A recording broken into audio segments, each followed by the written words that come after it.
Welcome to our channel. నేను యజ్ఞమూర్తి. దర్శకుడి నుంచి నటుడిగా మారి ఇప్పటికే 70 సినిమాలు నటుడిగా పూర్తి చేసుకొని 100 సినిమాల వైపు వేగంగా అడుగులు వేస్తున్నటువంటి వ్యక్తి ఇప్పుడు మన ముందున్నారు. ఆయన గూడ రామకృష్ణ. దర్శకరత్న దాసరి నారాయణరావు శిష్యుడిగా చిత్రసీమలోకి అడుగుపెట్టి ఆయన దగ్గర దర్శకత్వ పాఠాలు నేర్చుకొని కొన్ని సినిమాలకు, అంటే అందులో కూడా తారక ప్రభు దీక్షా మహిమలు అనే సినిమాతోటి ఆయన దర్శకుడిగా మారి తర్వాత కాలంలో ఆ దర్శకత్వాన్ని పక్కన పెట్టి నటుడుగా అడుగులు వేసి ఇప్పుడు పెద్ద పెద్ద సినిమాల్లో కూడా పాత్రలు చేస్తూ తనకంటూ గుర్తింపు తెచ్చుకున్నారు.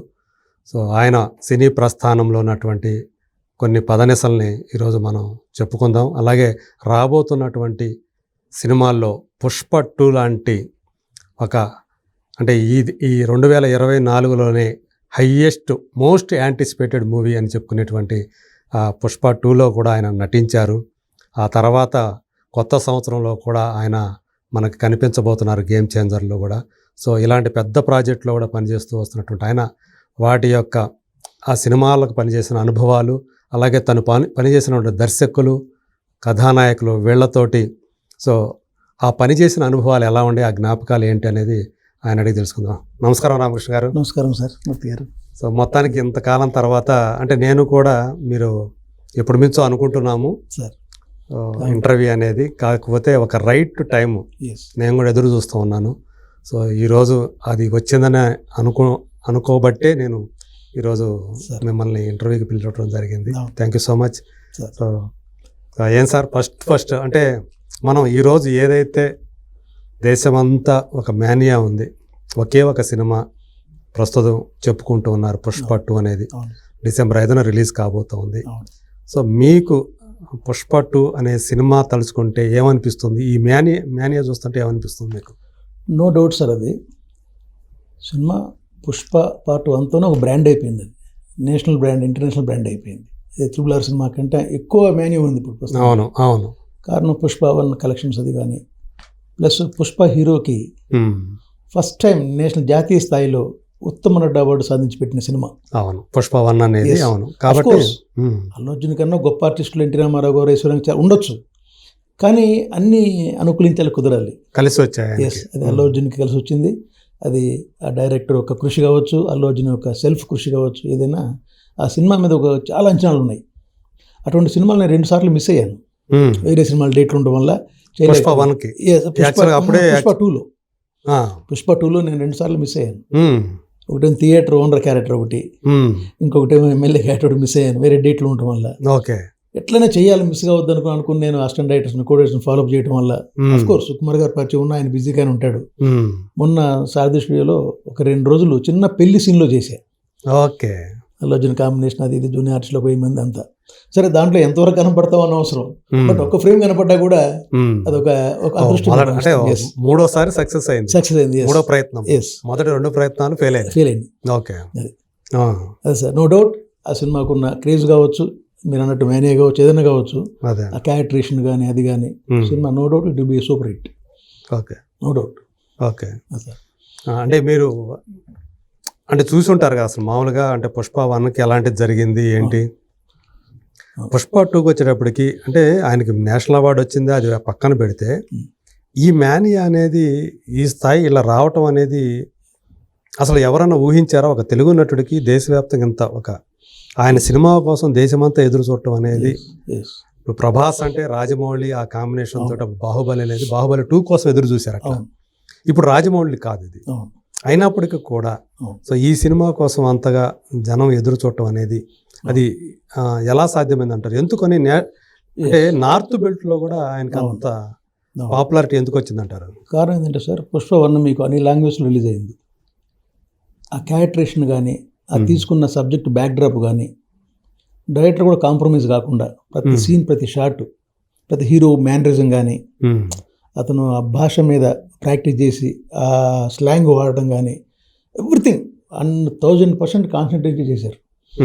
అది వాస్తవానికి దగ్గరగా మీకు అన్ని క్యారెక్టర్స్ కూడా మీకు ఏదో డ్రామా లాగా ఉండదు. మీకు కలప అక్రమ రవాణాకు సంబంధించి కొంతమంది ఒరిజినల్ క్యారెక్టర్స్ ఉన్నట్లుగా అనిపిస్తూ ఉంటుంది. ప్లస్ ఇది నిజంగా ఎట్లాగా జరుగుతుందేమో అన్నట్టుగా జరుగుతుందేమో కొన్ని ఇన్సిడెంట్ జరిగినాయి కూడా. ఎర్రచందనం స్మగ్లింగ్ ఎట్లాగా జరుగుతుందేమో. సేమ్ 80% అట్లనే. గత ప్రభుత్వాలు కూడా వాటి గురించి కొన్ని కమిటీలు వేసినాయి, చాలా చేసినాయి. ఇప్పుడు కూడా నడుస్తుంది. కానీ అది అరికట్టలేదు సార్. అదొక ఒక మహాసముద్రం లాగా అది. దాన్ని ఎవరు అసలు చేయలేరు, కష్టం.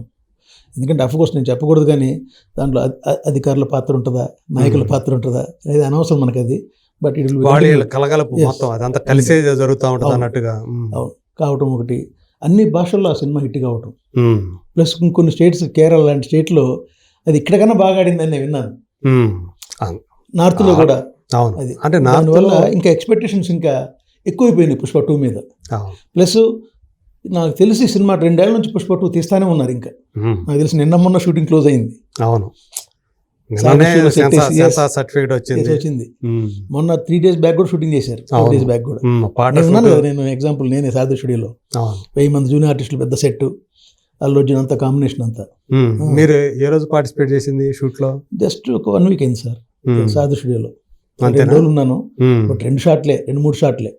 అవి కూడా జూనియర్ ఆర్టిస్టులు వచ్చేసి పెళ్లి సీన్. అంటే పెళ్లి సీన్ అల్లు అర్జున్ పెళ్లి సీన్ కాదు, అల్లర్జున్ అయిపోయింది. అది అయిపోయింది. వేరే పెళ్లి సీన్కి అల్లు అర్జున్ వస్తాడు. వచ్చేసి పెళ్లి ఎక్కడ జరిపిస్తాను, ఆశీర్వదించి పెళ్లి కూతురు. నేను పెళ్లి కూతురు ఇంట్లో నేను పెద్ద మనిషికి వేశాను, ఆయన ఆశీర్వదిస్తూ ఉంటాడు. ఆ సిచ్యువేషన్ లో చిన్న ఫైట్ వస్తుంది, అది తీశారనమాట. చాలా ఎక్కడ కాంప్రమైజ్ కాలేదు వాళ్ళు. నాకు తెలిసి తీశారు, మళ్ళీ చూసుకున్నారు, మళ్ళీ రీషూట్ చేశారట నేను విన్నా. అంటే రీషూట్ ఎందుకు చేస్తారంటే కాంప్రమైజ్ లేని చోట, కాంప్రమైజ్ కాకుండా ఉన్న అవుట్పుట్ కోసం. ఆయన మిస్టర్ పర్ఫెక్ట్ కదా. ఎస్, సుకుమార్. ఎస్, అందులోనూ మ్యానీ అన్నారు మీరు, మ్యానీ అని. మరి ఈ మ్యానీ తగ్గట్టుగా తీయకపోతే ఒక్కసారిగా మళ్ళీ అంచనాలు తలకిందులైపోతాయి. ఎందుకంటే మొదటి భాగానికి వచ్చినటువంటి అప్రిసియేషన్ కానివ్వండి, ఆదరణ కానీ చూసి, అంటే దీని మీద ఇంకా సెకండ్ పార్ట్ మీద ఇంకా ఓవర్ ఎక్స్పెక్టేషన్స్ ఉన్నాయి జనంలో. ఫస్ట్ పార్ట్ హిందీది చాలా చిన్న సినిమాగా రిలీజ్ చేశారు. అదేమో 100 కోట్లు దాటేసింది అనుకోని బాగా. అందువల్లే ఇంకా మరింత రెస్పాన్సిబిలిటీగా. పైగా ఏంటంటే తను మొదట రాసుకున్న స్క్రిప్ట్ లో మళ్ళీ మార్పులు చేసుకున్నాడని, దీనికోసం ఎంత వచ్చింది కాబట్టి కాల పరిస్థితులు, రాజకీయ పరిస్థితులు, పరిణామాలను బట్టి చేంజ్ చేశారు విన్నాం. ఏది చేసినా మొత్తానికి నాకు తెలిసి కాంప్రమైజ్ కాలేదు వాళ్ళు. కాకుండా చాలా కమిట్మెంట్ తో చేశారు. చేయకపోతే ఏమవుతుందంటే ఆడియన్స్ ని చీట్ చేసిన వాళ్ళు అవుతారు మేకర్స్, ప్రొడ్యూసర్ కానీ, డైరెక్టర్లు కానీ, హీరోలు కానీ, ఎవరైనా కానివ్వండి. వాళ్ళ అంచనాలకు ఇచ్చింది మీరే, క్రియేట్ చేసింది మీరే, కాబట్టి వాళ్ళు సాటిస్ఫై చేయాలి compulsory. That is their minimum responsibility. పైగా ఇప్పుడు అంటే మొత్తం తెలుగు పక్కన పెట్టిన మొత్తం భారతదేశంలోనే సినిమా రిలీజ్కు ముందే థియేట్రికల్ ప్లస్ నాన్ థియేట్రికల్ కలిపి 1000 కోట్లు బిజినెస్ చేసినటువంటి మొట్టమొదటి ఇండియన్ సినిమాగా కూడా అని విన్నాం సార్. చరిత్రకు ఎక్కింది. అది మనం ఒక తెలుగువాడిగా ఇదే ఫీల్డ్ 30 సంవత్సరాల నుంచి ఉంటున్నాను కదా, చాలా గర్వపడతాను, గర్వంగా ఫీల్ అవుతాం. తెలుగు సినిమా స్థాయి అనేది ఆ రేంజ్కి వెళ్ళిపోయింది. అంటే రాజమౌళి వేసినటువంటి ఏదైతే ఉందో ఆ స్టెప్.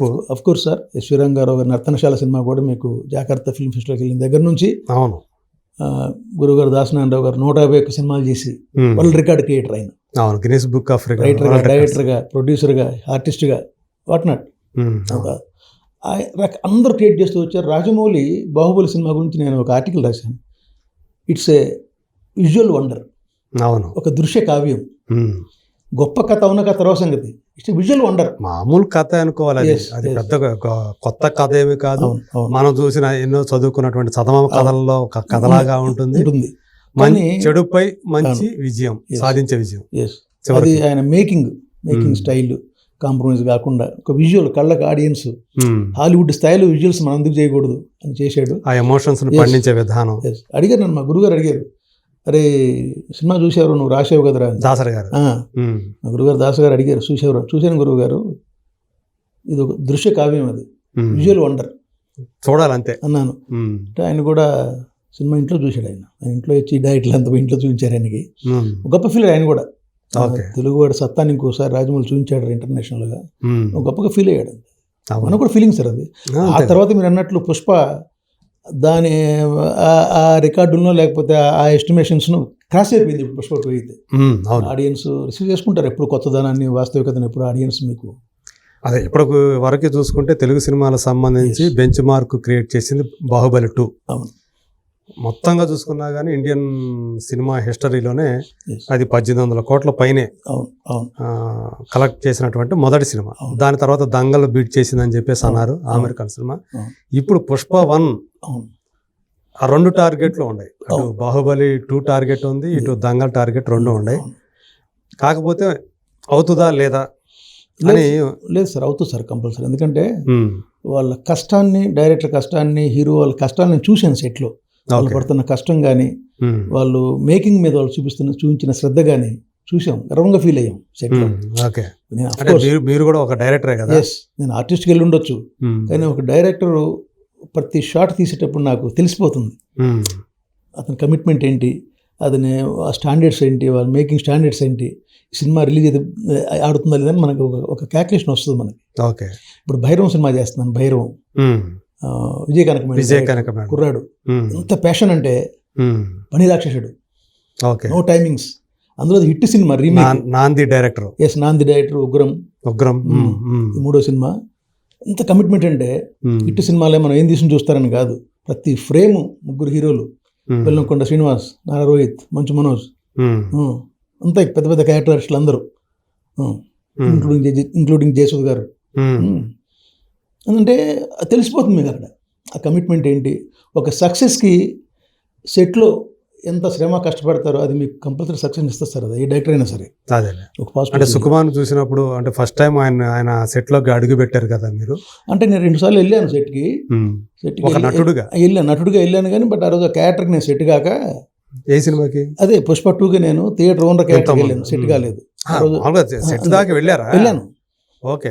అతనికేమో వేరే ఏజ్డ్ క్యారెక్టర్ కావాలి, మన దాంట్లో ఏజ్డ్ కనపడదు.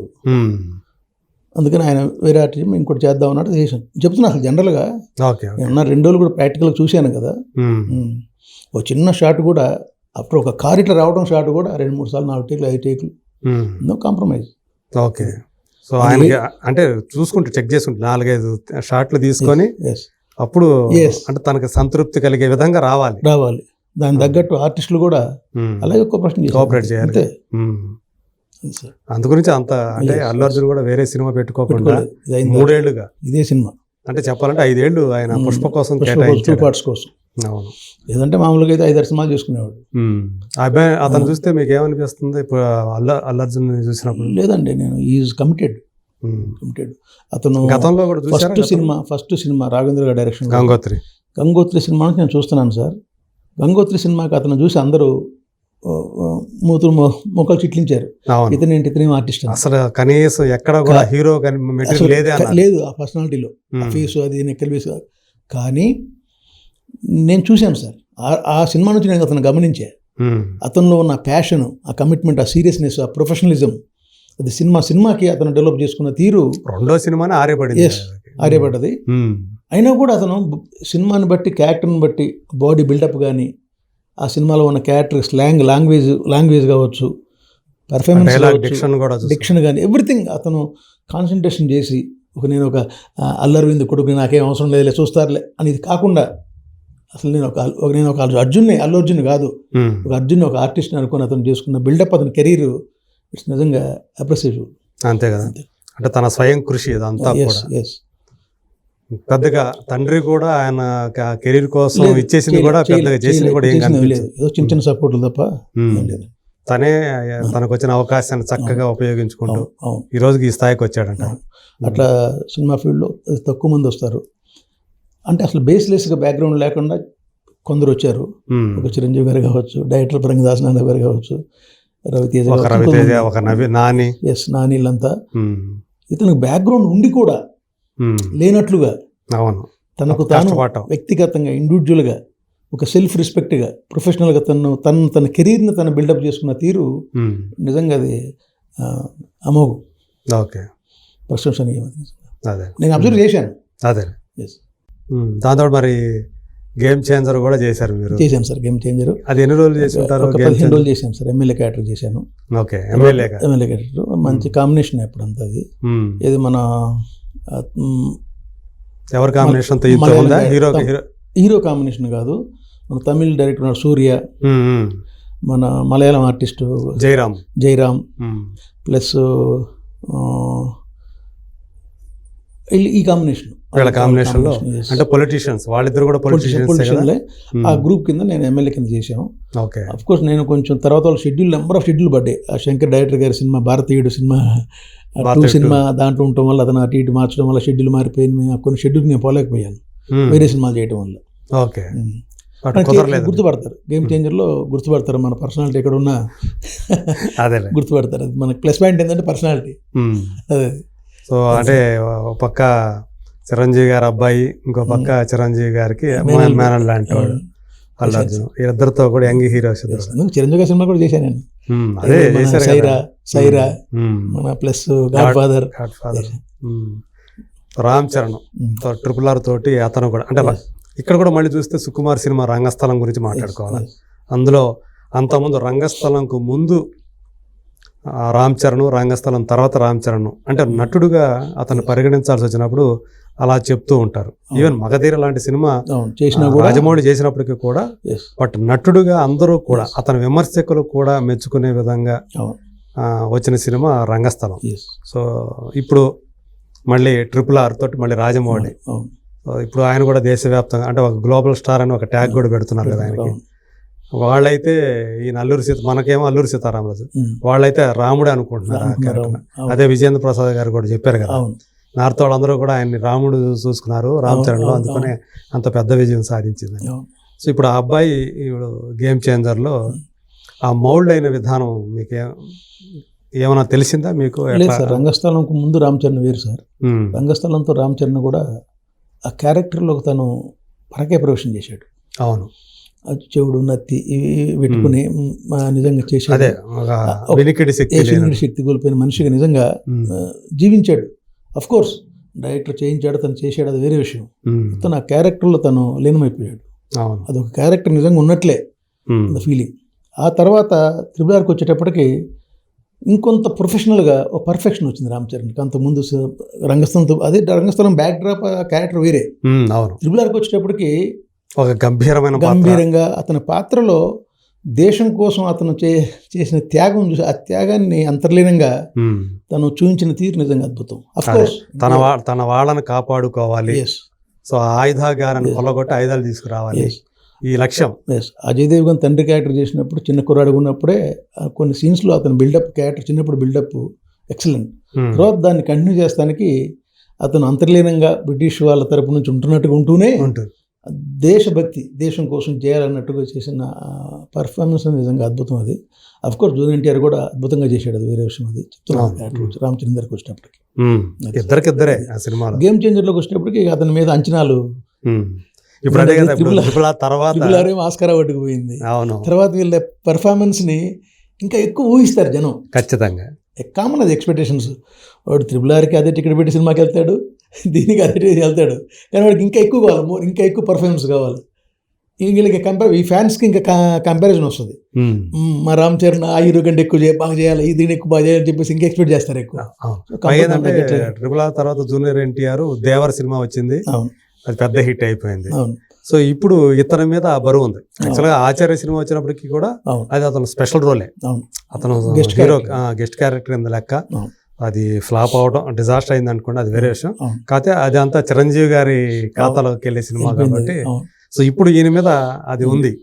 సో RRR తర్వాత డైరెక్టర్ కూడా శంకర్ కాబట్టి అండి, శంకర్ గారు తీసిన సినిమాలు అద్భుతాలు ఉన్నాయి, అద్భుతాలు. ఇప్పుడు భారతీయుడు 2 ఆయన తీయకూడదు, ఏ మాట కమ్మాడతారు. కొన్ని ఒక పార్టీ సినిమా ఉండిపోవాలి చరిత్రలో. పైగా గ్యాప్ వచ్చింది కదా, ఎప్పుడు 20 ఏళ్ల క్రితం వచ్చింది. కానీ భారతీయుడు క్యారెక్టర్లో భారతీయుడిని జనం ఒక దేవుళ్ళ చూశారు. ఆ దేవుడిని సెకండ్ పార్ట్లోకి వచ్చేటప్పటికి జనంతో కొట్టించడం చేస్తే సహించలేరు సార్. అది గ్యాప్ వచ్చేసింది, సహించలేరు. అది some screen play wrong something అయింది. అది అయితే కొన్ని సినిమాలు మీకు ఒక గుండమ్మ కథ, ఒక నర్తనశాల, ఒక సర్దార్ పాపారాయుడు, బొబ్బులు, ఇవన్నీ కొన్ని సినిమాలు అలాగే ఉండాలి. పార్ట్ 1 అంతే, ఒకటే సినిమా. దాన్ని పార్ట్ 2 చేయకూడదు. అదే దానికి రీమేక్లు కూడా ఉండకూడదు. అలా మీకు తమిళ్లో ఎన్నో హిట్ సినిమాలు ఇక్కడ రీమేక్లు ఫ్లాప్ అయినవి ఉన్నాయి, ఇక్కడ హిట్లు ఫ్లాప్ అయినవి ఉన్నాయి. కామన్ అది. ఎందుకంటే ఆ సబ్జెక్ట్ నేటివిటీ కానీ ఆ క్యారెక్టరేషన్ కానీ ఆచార సాంప్రదాయం ఎవ్రీథింగ్ అన్ని అంతవరకే పరిమితం అంతే. ఆ క్లాసిక్స్ ని పట్టుకోకూడదు, అంతే. టచ్ చేయకూడదు ఇక అంతే మళ్ళీ. అంతే. సో ఆయన మళ్ళీ మరి భారతీయుడు 3 కూడా ఉంది, ఆయన ఆల్రెడీ చేసి పెట్టాడు కదా. అది ఎప్పుడో వస్తుంది అంటారు, అంటే ఇది పోవటం వల్ల ఆపారు అనుకుంటా. ఆపారు అది, దానివల్ల అది ఇప్పుడు ఇది మీరు ఇప్పుడు ఆయన మిమ్మల్ని డైరెక్ట్ చేశారైతే శంకర్ గారు చేశారండి, చేశారు పర్ఫెక్ట్. ఆయన కూడా నో కాంప్రమైజ్. ఒక చిన్న షాట్ కూడా 8 షాట్లు 10 షాట్లు తీస్తే అట్లా నుంచోబెట్టి, ఓకే ఏంది ఇంతసేపు తీస్తున్నాడు అబ్బా కాళ్ళు నొప్పుడుతున్నాయి అని చెప్పి అనుకున్న ఫీలింగ్ అందరు ఆర్టిస్టులు.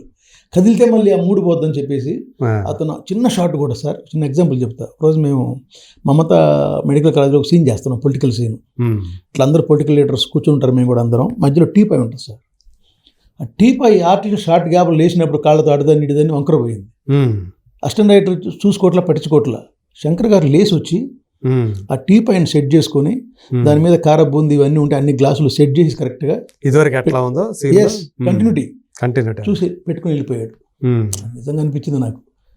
అంటే చిన్న చిన్న మైల్యూట్ డీటెయిల్స్ కూడా చూస్తారు సార్. ఇవాళ రేపు మీడియా మీకు బాగా, సోషల్ మీడియా బాగా డెవలప్ అయింది, పట్టేస్తారు. కొన్ని సినిమాలు ఇలా కూర్చుంటాడు, ఇంకొన్ని షాట్లో ఇటు కూర్చుంటాడు, ఇంకొన్ని షాట్లో బటన్ తీస్తాడు ఒకటే సీన్లో. అదే ఆ కండిట్లు మొత్తం అతని దాంట్లో ఉండవు కామన్గా. దాని నిదర్శనం అది నేను చూశాను, ఒక గొప్పగా ఫీల్ అయ్యా. ప్రొఫెషనల్ ఇట్లా ఉండబట్టే ఈ స్థాయికి గొప్ప సినిమాలు తీసాడన్న ఫీలింగ్ అది. అదే.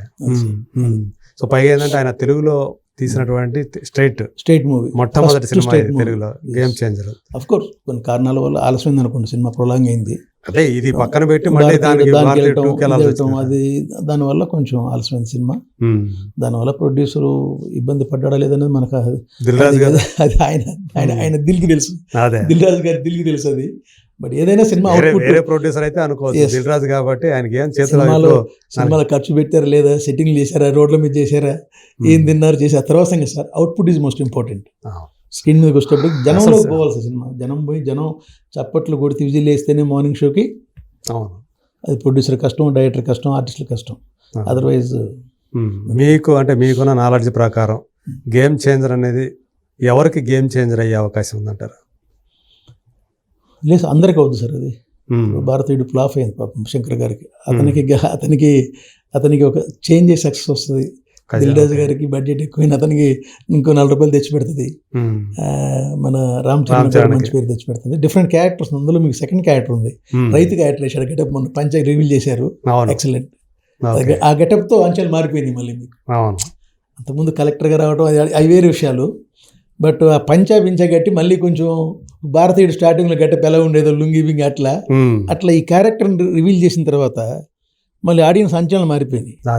మరి తండ్రి క్యారెక్టర్ కూడా ఉంటుందని చెప్పి అదే తండ్రి క్యారెక్టర్ పంచులో కనిపించేది తండ్రి క్యారెక్టర్. Okay okay. ఆ తండ్రి కొడుకు, ఆ రైతు కొడుకే కలెక్టర్. Okay okay. అట్లా ఆ గెటప్ తర్వాత అంచనాల ఫీల్డ్లో కానీ బయటగా మారిపోయింది. మళ్ళీ సంథింగ్ ఏదో ఉంది శంకర్ సినిమాలో, భారతీయుడు ఫస్ట్ పార్ట్లో ఉన్నట్టుగా సంథింగ్ అన్న ఎస్టిమేషన్స్ ఉన్నాయి, అంచనాలు. అదే అంటే చాలా మందికి ఉంది. అంటే RRR తర్వాత నిజంగా ఆ స్థాయి క్యారెక్టర్ కోసం ఆయన అభిమానులందరూ కూడా ఎదురు చూస్తూ ఉంటారు. ఉంటుందా లేదా? No doubt. వాళ్ళ అభిమానులు సాటిస్ఫై అవుతారు, అంత ప్రేక్షకులు కానీ అందరూ సాటిస్ఫై అవుతారు సార్ సినిమా. అదే అంటే ఇంతకుముందు 2 పాటలు వచ్చినాయి, పెద్దగా లేవు, అంతగా లేవు అని వచ్చింది. కానీ మన ఒక పాట, 3వ పాట వచ్చింది, బాగుంది, నానా హైరానా అని చెప్పేసి డ్యూయట్. అది మాత్రం వింటే బాగుంది. ఒకసారి పాటలు మామూలుగా విన్నప్పుడు అనిపించదు, అలా సబ్జెక్ట్ చూసుకుంటూ పోతున్నప్పుడు పాట వస్తే ఆ పాట దాంట్లో ఇమిడిపోయినప్పుడు మీకు ఆ ఫీలింగ్ వేరుగా ఉంటుంది. కొన్ని పాటలు సబ్జెక్ట్ సంబంధం లేకుండా ఆ మ్యూజిక్, ఆ రిథమ్, అది మీకు మెలోడీ కావచ్చు, ఏదైనా కావచ్చు, ఫాస్ట్ బీట్ సాంగ్ కావచ్చు, కొన్ని ముందే మీకు అది బాగుంది అనిపిస్తుంది. కొన్ని మెలోడీ సాంగ్స్ మీకు సినిమా చూసేటప్పుడు ఆ ఫ్లోలో అలా ఇమిడిపోతాయి, ఇన్స్టెంట్ గా హిట్ అయిపోతాయి. కొన్ని సినిమా రిలీజ్ అయిన తర్వాత ఆ స్టోరీని బట్టి దాన్ని బట్టి అలా వెళ్ళిపోతాయి. అట్లా అలాగా కాకపోతే ఆడియన్స్ కొంత ముందే కొంచెం అంచనా వేస్తారు వాళ్ళకి.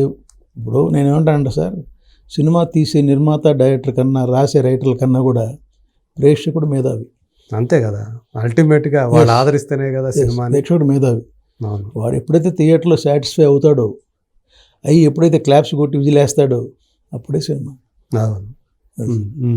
సో మీరు పిల్లలతో చేశారు, తండ్రితోటి చేశారు, అంటే గాడ్ ఫాదర్, సైరాలో, ఈ 2 జనరేషన్స్. సో చిరంజీవి గారి గురించి చెప్పాల్సిన పనిలే. చిరంజీవి గారి మనం ఏం చెప్తాం సార్, ఈ సెల్ఫ్ మేడ్. గురుగారు దాసనంట ఎలా వచ్చారో సెల్ఫ్ మేడ్, చిరంజీవి గారు కూడా సెల్ఫ్ మేడ్. మనం ఆయన గురించి చెప్పలేదు, ఎందుకంటే ఎంతోమందికి ఇన్స్పిరేషన్ ఆయన. చిరంజీవి గారు సరే అంటే కొంతమంది సెల్ఫ్ మేడ్ చాలా కొంతమంది ఉండొచ్చు, కానీ ఒక స్టేజ్కి వచ్చిన తర్వాత అంటే హీరోగా కానివ్వండి, ఒక స్టార్గా జనాలందరూ అభిమానాన్ని సంపాదించుకున్న తర్వాత చాలా మారిపోతుంది, వాళ్ళ బాడీ లాంగ్వేజ్ మారిపోతుంది. అంతకుముందు దాకా వాళ్ళు మనుషులతో ప్రవర్తించే తీరు ఒకటిగా ఉంటే తర్వాత కాలంలో ఇంకో రకంగా ఉంటుంది. కానీ చిరంజీవి గారు గురించి చెప్పాలంటే ఏం చెప్తారు, ఆయన వ్యక్తిత్వం గురించి చెప్పాలి? ఏం లేదు సార్, నాకు తెలిసిన తను 37 సంవత్సరాలు చూస్తున్నాను సార్. తన పని తాను, తన ఇమేజ్ తాను, తన అలవాట్లు, తన ప్రాసెస్, తన ఇమేజ్ కాపాడుకుంటూ వెళ్తూనే సరే రాజకీయ పార్టీ పెట్టి సీట్లు 16 సీట్లు గెలిచారు, చేశారు, అది వేరే విషయం. సోషల్ సర్వీస్లో కూడా ఈ రక్త బ్లడ్ బ్యాంక్ అయి పెట్టి సర్వీస్లో ఉన్నాడు ఆయన. కొన్ని గుప్తదానాలు ఉంటాయి, చెప్పుకోడు, కానీ ఆయన మాత్రం ఎప్పుడు ఒకటే స్టైల్. ఇది ఓవర్గా నాకు ఈ సినిమా హిట్ అయింది కాబట్టి ఇది అవి ఉండవు. ఆయన కూడా అలా వెళ్ళిపోతుంటాడు. ఇప్పుడు కలిసి నిద్రపడ్డా కూడా, నమస్కారం పెట్టినా కూడా, ఫీల్డ్లో కానీ బయటలో కూడా మంచి రెస్పాన్స్ ఇస్తాడు. అంతవరకు ఆయనకు ఆ పేరు ఉంది సార్. నేను ఎన్నో చూశాడు కదా సార్, సెల్ఫ్ మేడ్ ఎన్నో చూసుకుంటూ వచ్చాడు. కష్టాలు, నష్టాలు, అవమానాలు, చిన్న క్యారెక్టర్ స్టార్ట్ అయ్యాను. కానీ ఆయన ఒక వెలిగి అంటే ఒక సంవత్సరం కాదు, 2 సంవత్సరాలు కాదు, 2 దశాబ్దాల కాలం 20 ఏళ్ళు వెలిగారు కదా. మళ్ళీ ఆయన సెకండ్ ఇన్నింగ్స్ మొదలుపెట్టిన తర్వాత ఖైదీ నెంబర్ 150 తోటి హిట్ అయింది. కానీ అప్పటికే ఇక్కడ యంగ్ హీరోస్ వచ్చేసారు. ఆయన తమ్ముడే ఆయనకు ఒక పోటీ.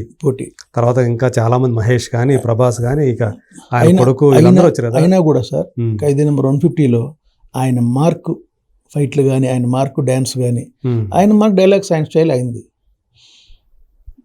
ఆయన అదే వాళ్ళు ఆయనకి ఇచ్చిన డైలాగ్స్ ని దాన్ని ఎలా పలకాలి ఏంటి ఆ సన్నివేశం ఆయన మార్క్ ఏంటంటే మెయిన్ డ్యాన్స్, ఫైట్లు ఒరిజినల్ చేస్తున్నట్టు ఉంటుంది. అదే కారణం కొంచెం ఆయన బాడీ కూడా మొదటి నుంచి కొంచెం అట్లా కాపాడుకుంటూ వస్తున్నాడు. గ్రేస్ వస్తున్నాడు. ఆయన ఇమేజ్ మార్క్ ఆయన ఇప్పుడు కూడా ఉంది ఆయనకి, చిరంజీవి గారికి ఇప్పుడు కూడా ఉంది. ఆయన మార్క్ ఆయనకు ఉంది. Of course Bhola Shankar flop కావచ్చు, మిగతా సినిమాలు సరిగా ఆడకపోవచ్చు, కానీ బట్ ఇప్పుడు వచ్చే సినిమా ఇప్పుడు వాల్తేరు వీరయ్య ఏంటి సినిమా, ఎంత పెద్ద హిట్ అది. మరి చిరంజీవి గారి మార్కు, చిరంజీవి గారి గ్రేసు, ఆయన ఇది లేకపోతే సినిమా ఆడుద్దా? కరెక్ట్. వాల్తేరు వీరయ్యలో ఒక బేస్లెస్, ఒక చేపలు పట్టేవాడి దగ్గర క్యారెక్టర్ నుంచి ఒక డాన్ దాకా వెళ్ళిపోయాడు. డిఫరెంట్ దీంట్లో మీకు మరి ఆయన పని అయిపోయి ఆయన చేయలేకపోతే సినిమా ఆడదు కదా. ఇప్పుడు చూడండి విశ్వంబర బాగా వస్తున్నాడు సినిమా, విన్నాను నేను. వెయిట్ చేసా క్యారెక్టర్ ఉంటుందని, చూస్తున్నా ఇంకా అవకాశం ఉంటుంది సార్. తిరుపతి ప్రసాదం ఇంత తిన్నక్కర్లేదు, ఇంత తిన్నా చాలు. ప్రసాదం అంతే. అది సో ఇంకా ట్రై చేస్తున్నారు దానికోసం ప్రయత్నం సార్, అంతే. మనల్ని ఇప్పుడు ఒకటి సార్, మనిషి తను ప్రమోట్ చేసుకోవటం 3 రకాలు. ఒక ప్రమోషన్ అనుకోకుండా వస్తుంది, కొంత ప్రమోషన్ మనకు కావాల్సిన వాళ్ళు చేస్తారు, ఇంకొంత మనకు మనం చేసుకోవాలి. ఇప్పుడు క్యారెక్టర్లు నేను చేస్తున్నాను తెలుసులే, పిలుస్తారులే, ఇస్తారులే అని కాదు. మన ప్రయత్నం అందే, మనం ప్రయత్నం చేయకపోవడం తప్పది. అదే ఆడ మనకు సరిపోయే క్యారెక్టర్ ఉందా లేదా అనేది వాళ్ళు చూసుకుని దాన్ని బట్టి చేస్తారు. దాన్ని మనం క్యారెక్టర్ ఉన్న సంతోషమే, లేకపోయినా సంతోషం. మేము కోరుకుంటా అంటే ప్రతి సినిమా ఆడాలని కోరుకుంటా. చిన్న సినిమా, పెద్ద సినిమా, ఏదైనా సరే ప్రతి ఒక్కరు ఆడాలని కోరుకుంటా. గురుగారు కోరుకునే వాళ్ళు చిన్న సినిమా ఆడాలరా, బతకాలరా. ఆయన లైఫ్ అంతా స్ట్రగుల్ చేశారు, చిన్న సినిమా ఆడాలరా అని. ఎందుకంటే చిన్న సినిమాలు 100-80 సినిమాలు చిన్న సినిమాలే, అంతే కదా. అవి ఉంటేనే మీకు సినిమా ఫీల్డ్లో కార్మికులు, కళాకారులు, వాళ్ళకి ఫుడ్, జీవనాధారం. ఓ డైరెక్టర్ చిన్న సినిమా తీసినా కొన్ని 100,000 కుటుంబాలకు ప్రత్యక్షంగా పరోక్షంగా ఫుడ్. పెద్ద సినిమా తీస్తే ఇక ఒక 1-2 సంవత్సరాలు ఆ కార్మికుల కుటుంబాలు, ఆ కళాకారులు అంతా హ్యాపీగా ఉంటారు, సంతోషంగా సార్. సినిమా హిట్ ఫట్ అనేది ప్రొడ్యూసర్, డైరెక్టర్ అవుట్పుట్ తర్వాత 2 years తర్వాత సంగతి. ఈ 2 years ఇంతమందిని, లక్షల మందిని, కోట్ల మందికి ఫుడ్ పెట్టినట్టే. అవును, అదే ఆ సినిమా ఒక హిట్ అయితే మళ్ళీ ఆ ప్రొడ్యూసర్ మళ్ళీ ఇంకో సినిమా తీస్తాడు, మళ్ళీ మరింత మందికి అవకాశాలు వస్తుంది. అదే ఉపాధి అనేది దొరుకుతుంది. అందు గురించే ప్రతి సినిమా ఆడాలని కోరుకునేది, అందు గురించే. దాని వెనక ఉండేది ఇది ఉంటుంది. కొన్ని కుటుంబాలు, కొన్ని 100 కుటుంబాలు బతుకుతాయి. మన ప్రత్యక్షంగా ఇక్కడ ఆ సినిమా పనిచేసిన వాళ్ళు కావచ్చు, తర్వాత థియేటర్లు కానివ్వండి, మధ్యలో ఎంతమంది. ఎన్నోసార్లు నేను 38 సంవత్సరాల్లో ఫీల్డ్ రకరకాల ప్రాబ్లమ్స్లో స్ట్రైకులు చేసినప్పుడు, ఈ ఆంధ్రప్రదేశ్ స్టేట్ విడిపోయినప్పుడు, అంతకుముందు ఫీల్డ్ స్ట్రైక్లో ఉన్నప్పుడు, కరోనా టైంలో ఇంతమంది సార్ కళాకారులు, Suffer సాంకేతిక నిపుణులు సఫర్ అయ్యారు, కొంతమంది చనిపోయారు, కొందరు ఊర్లో వదిలేసి వెళ్ళిపోయారు. అవును చూసాం కళ్ళతో. సరే మన వల్ల అయింది, ఏదో 4 రూపాయలు హెల్ప్ చేసాం, అది వేరే విషయం. అది అందరికి చేయలేం కదా మనం. చూసాం వాళ్ళ కష్టాలు నష్టాలు బాధలు చూసాం. ఇప్పుడు కెపాసిటీ ఉన్నోడు ఉంటాడు, ఇదే ఫీల్డ్లో ఉంటాడు, వెయిట్ చేస్తాడు. లేని వాళ్ళు ఏం చేస్తారు, ఇక్కడ క్రియలు కట్టుకోవాలి, ఫ్యామిలీ పోషించాలి, పిల్లలు చదువులు తిండి అన్నీ చేయలేరు, వెళ్ళిపోయారు కొందరు. అప్పటికే ఈయన ఒక 3 నెలల పాటు కరోనా క్రైసిస్ దాన్ని చారిటీ పెట్టి చేశారు కదా. చేశాడు చిరంజీవి గారు అంతా. కొంచెం ఆయనతో పాటు ఇంకొంచెం 24 క్రాఫ్ట్స్ చేశారు. అవును, కాబట్టి కొంత అది ఆ టైంలో సీనియర్ దర్శకులు కానీ, నటులు, హీరోలు కానీ ఉండి చేశారు సహాయం కరోనా టైంలో. ఎవరి లెవెల్లో వాళ్ళు చేశారు, ఎవరి మనసును బట్టి వాళ్ళ దిల్ని బట్టి చేశారని కూడా వేరే విషయం అది. బట్ మీరు చిరంజీవి గారు, రామ్ చరణ్ తండ్రి కొడుకులు ఇద్దరిని చూశారు. సో పోలికలు అంటే తండ్రి నుంచి ఏమైనా ఈయనకి కనిపించాయా మీకు? ఏమైనా పోలికలు ఏమన్నా? నేను ఒకటి గుణాలు కానీ లక్షణాలు ఒకటి చూశాను సార్, హార్డ్ వర్క్. రామ్ చరణ్లో కూడా మా ఫాదర్ చిరంజీవి ఉన్నాడులే ఆయన పేరు చెప్తే చూసేస్తారని కాకుండా, సేమ్ అల్లు అర్జున్ లాగా నేను కూడా తను సెల్ఫ్గా హార్డ్ వర్క్ కానీ, సెట్లో కమిట్మెంట్ కానీ, క్యారెక్టర్ తగ్గట్టుగా కృషి చేయడం కానివ్వండి, దానికి మౌల్డ్ కావటం కానివ్వండి, బాగా దాంట్లో ప్రొఫెషనలిజం బాగా ఇది. ఓకే, అంతవరకు మనం చూడగలిగాం. ఇప్పుడు మీరు ఒక సినిమా ఇండస్ట్రీలో ఒక భాగంగా ఉన్నారు కదా, కానీ ఇక్కడ చూస్తే రైవలరీ అనేది ఎందుకో ఆ కుటుంబానికి ఈ కుటుంబానికి ప్రత్యేకించి అల్లు అర్జున్ని వేరు చేసి చూడటం అనేది ఈ మధ్య కనిపిస్తూ ఉంది. దీన్ని మీరు ఎలా చూస్తారు? ఎందుకంటే ఆయన తన స్నేహితుడి కోసం నంద్యాల వెళ్ళి ఏదైతే చేశాడో, శిల్పారావి అంత ముందు కూడా ఒకసారి అంటే పవన్ కళ్యాణ్ గారి పేరు చెప్పమంటే నేను చెప్పను బ్రదర్ అని ఒక ఈవెంట్లో ఆయన అన్నప్పటి నుంచి కూడా ఆయన కొంతమంది మెగా ఫ్యాన్స్ కానివ్వండి, పవన్ కళ్యాణ్ ఫ్యాన్స్ కానివ్వండి, వాళ్ళకి టార్గెట్ అయిపోయారు అనేది బలంగా వినిపిస్తుంది. ఈ మధ్యకాలంలో ఈ ఎలక్షన్స్ దగ్గర నుంచి ఇంకా పెరిగిపోయింది. పైగా ఏంటంటే తనది అల్లు ఆర్మీ అని తనే స్వయంగా ప్రకటించుకున్నాడు, నాది మిగతా ఫ్యాన్స్ లాగా కాదు అని. దాంతో వాళ్ళు కూడా ఇంకా అంటే చిరంజీవికి సంబంధించిన ఫ్యాన్స్ కానివ్వండి, పవన్ కళ్యాణ్ ఫ్యాన్స్, వీళ్ళందరూ కూడా మనల్ని వేరు చేసి చూస్తున్నాడు, తన ఫ్యాన్స్ వేరే పేరు పెట్టుకున్నాడు అని వాళ్ళు కూడా ఫీల్ అవుతూ సోషల్ మీడియాలో ఒక రకంగా చెప్పాలంటే ఒక యుద్ధం జరుగుతుందని చెప్పాలి. అంటే Allu army versus mega fans అని. అంటే ఇది సరే అవుతుందంటే యాక్చువల్గా ఇప్పుడు కూడా నాకు తెలుసు ఈ ఫ్యాన్స్, ఈ హీరోల fans, heroine fans, directors fans ఉంటారు కదా సార్, వాళ్ళ మిస్కాల్కులేషన్, వాళ్ళ ఆలోచన తీరుని బట్టి వాళ్ళు కొన్ని క్రియేట్ చేస్తారు కొన్ని. ఇప్పుడు శిల్పారావి ప్రోగ్రామ్ నాకు తెలుసు, శిల్పారావి నాకు బంధువేనా? It's not a pre plan program. సడన్గా అప్పటికప్పుడు అనుకుని పోయిందే. ఈయన మీటింగ్లు పెట్టలే, పబ్లిక్ మీటింగ్లు పెట్టలే. అవును, మరి పబ్లిక్ మీటింగ్ పెట్టి అల్లు అర్జున్ ఆర్మీ ఆయన వైఎస్ఆర్సీపీ సపోర్ట్ చేస్తున్నానని చెప్పేసి పోయి ఉంటే మరి గెలవాలి కదా రవి, మరి శిల్పారావి గెలవాలి కదా. అల్లు అర్జున్ వాళ్ళ భార్యను శిల్పారావి భార్య ఫ్రెండ్స్, బాగా ఫ్రెండ్స్, అట్లా వెళ్ళిద్దరు ఫ్రెండ్షిప్, ఫ్యామిలీ ఫ్రెండ్షిప్. ఫ్రెండ్స్ అయినా బంధువులు కూడా? బంధుత్వం ఫ్రెండ్షిప్, అట్లా వెళ్ళాడు. ఓకే, తప్ప ప్రీ ప్లాన్డ్గా ఏదో నెగిటివ్గా లేదా పవన్ కళ్యాణ్కో చంద్రబాబు నాయుడుకో లేదా ఇంకోళ్ళకి నెగిటివ్ పోదాం లేదు కదా. ఇప్పుడు రేపు నాకు తెలిసి ఇది మన పుష్ప 2 దానికి దేనికి పవన్ కళ్యాణ్ వస్తున్నాడు, ప్రీ రిలీజ్ ఫంక్షన్ దేనికి వస్తున్నాడు. మరి వస్తే మన అటువంటి వస్తున్నప్పుడు మరి ఇంకెక్కడ ట్రావెల్ ఉంది, ఎక్కడ ఉందంటారు ఇది. ఇప్పుడు ఒకప్పుడు అల్లు అర్జున్ ఇప్పుడు చెప్పాడు, చాలా మీటింగ్లు చెప్పాడు, నాకు నటుడుగా నాకు దైవం గురువు నాకు మా చిరంజీవి మామని చెప్పాడు. చాలా మీటింగ్లు మీరు విన్నారు, చెప్పాడు. అఫ్ కోర్స్ ఇప్పుడు ఎవరి ఇమేజ్ వాళ్ళకి వస్తుంది సార్. ఇప్పుడు ఒక స్టేజ్ దాటేటప్పటికి ఎవరి ఇమేజ్ వాళ్ళకి వస్తుంది, వచ్చేటప్పటికి వాళ్ళ ఆలోచనలు యువతల వాళ్ళకి తప్పు అనిపించవచ్చు, ఫ్యాన్స్కి తప్పు అనిపించవచ్చు, వాళ్ళు క్రియేట్ చేసి రాంగ్ ఇవి ఉంటాయి. మెగా కాంపౌండ్ హీరో అన్నట్టు ఉండే దాన్ని తను బ్రేక్ చేసి నా ఫ్యాన్స్ అల్లు ఆర్మీ అని ఏదైతే అతను పిలుచుకున్నాడో అప్పటి నుంచి అంత దూరం అయిపోయాడు, వాళ్ళు దూరం పెడుతున్నారు అనేది. చిరంజీవి గారి సపోర్ట్తో ఆ ఫ్యామిలీలో ఆర్టిస్టులు చాలామంది వచ్చారు. ఇప్పుడు ఎవరి ఇమేజ్ వాళ్ళు సొంతగా వీళ్ళు కూడా స్టార్లు అయిపోయారు. ఇప్పుడు చిరంజీవి గారు మెగా స్టార్, అవును, రామ్ చరణ్ కూడా పేరు ఉంది, మెగా పవర్ స్టార్ పిలుస్తారు. పవన్ కళ్యాణ్ గారిని పవర్ స్టార్ పిలుస్తారు. అట్లనే సాయిధరం తీసుకు పేరు పెట్టారు. అలాగే మన అల్లు అర్జున్కి సెపరేట్గా ఈయన పెట్టాడు కదా, అంత ముందు స్టైలిష్ స్టార్ అనేవాడు, ఈయన వచ్చేసి సుకుమార్ వచ్చేసి ఐకాన్ స్టార్ అని పెట్టారు. ఇక రేంజ్ని బట్టి వాళ్ళు రేంజ్ పెరిగిన కొద్దీ ఇప్పుడు అది రేంజ్ అంటే మీకు సినిమా బిజినెస్ రేంజ్ పెరిగిన కొద్దీ వాళ్ళ స్టార్డమ్ పెరిగిపోతుంది. పెరిగిపోయినప్పుడు ఇంకా మళ్ళీ మా మెగా ఫ్యామిలీ మెగాస్టార్ అవి ఉండవు, ఇంకా ఇండివిజువల్ వ్యక్తిగతమైన హోదాలు వచ్చేస్తాయి. ఓకే. అవి వచ్చినప్పుడు జనం బయట ఫ్యాన్స్ కావచ్చు, జనం కావచ్చు, ఇంత జరిగితే దాన్ని ఇంతగా క్రియేట్ చేసేస్తారు, దాన్ని వాళ్ళు హర్ట్ అయిపోయారు ఇది అని చెప్పేసి క్రియేట్ చేస్తారు. అందులో మీకు సోషల్ మీడియా వచ్చిన తర్వాత 100కు 90 అని ఫేక్. నేను ఈ మధ్య చూస్తున్నాను, మీరు కూడా చూస్తుంటారు కదా, మీరు ఆల్రెడీ ప్రాక్టికల్గా ఉన్నారు, మేము చూస్తున్నాం కదా సార్. జనం కూడా అబ్బా వెంకటేష్ గారి భార్య ఎలా ఉంటుందో మీకు తెలుసా, ఏమైందో తెలుసా, ఏముండదు అక్కడ అసలు. వెంకటేష్ గారి భార్య వాళ్ళు పాపం చాలా సాఫ్ట్ ఫ్యామిలీ, సాఫ్ట్గా ఉంటారు, ఏముండదు అక్కడ, 4 మాటలు ఏం లేదు. నీరజ్ గారే ఏదో అనుకుంటా, నీరజ్ రెడ్డి చెప్తున్నా అట్లా.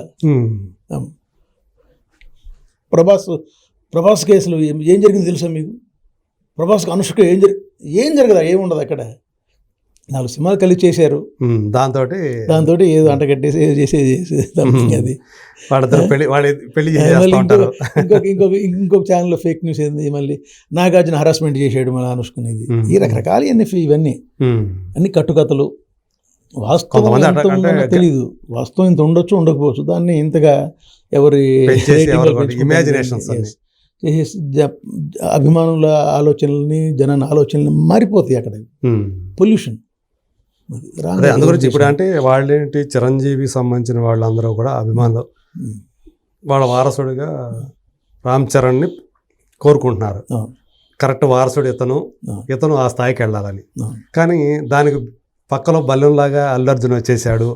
సో అందుకని అల్లు అర్జున్ వేరు చేసి చూస్తున్నారు ఆయన ఫ్యాన్స్ అనేది ఒక వాదన అనిపిస్తుంది. అందులో కూడా అంటే అసలు మొత్తానికి ఏమాత్రం నిజం లేదు అనుకోవడానికి కూడా లేదు, అది ఉంటుంది కదా. చిన్న చిన్న డిఫరెన్స్లు ఉండొచ్చు, కానీ ఇంత భయంకరమైన ఇది ఇంత ఉండదండి.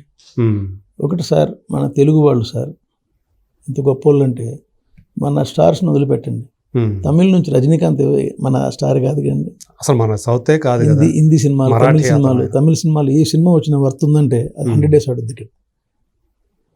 సినిమా బాగుంది అంటే మన వాళ్ళు గొప్ప మనసు ఫ్యాన్స్, అది ఏ భాష ఇది కాదు, మన సినిమా, మన ఇండియన్ సినిమా బాగుంది, సినిమా ఫ్యాన్స్, సబ్జెక్ట్ బాగుంది, ఆర్టిస్టుల యాక్టింగ్ బాగుంది, మేకింగ్ బాగుందంటే సినిమా చూస్తారు. అయితే కాంతారా ఏంటి సార్, కాంతారా అంతే కదా, కన్నడలో లోకల్ స్టోరీ, అది అంతే local story pan India story అయిపోయింది. కన్నడలో మామూలుగా ఆడింది, మరి ఇక్కడ పెద్ద హిట్ చేసి కూర్చున్నారు. ఇక్కడ 350 కోట్లు కలెక్ట్ చేసింది మరి సినిమా. ఇప్పుడు అతను సోలో హీరోగా పెట్టి సినిమా చేస్తున్నారు ఇక్కడ, అంతే జై హనుమాన్. అంతే. అటువంటిది మరి ఇక్కడ మన ఆర్టిస్టులు అల్లుళ్ళు కొడుకులు వెళ్ళాలంటే కామన్గా అంచనాలు వేరుగా ఉంటాయి, ఫీలింగ్ ఉంటుంది.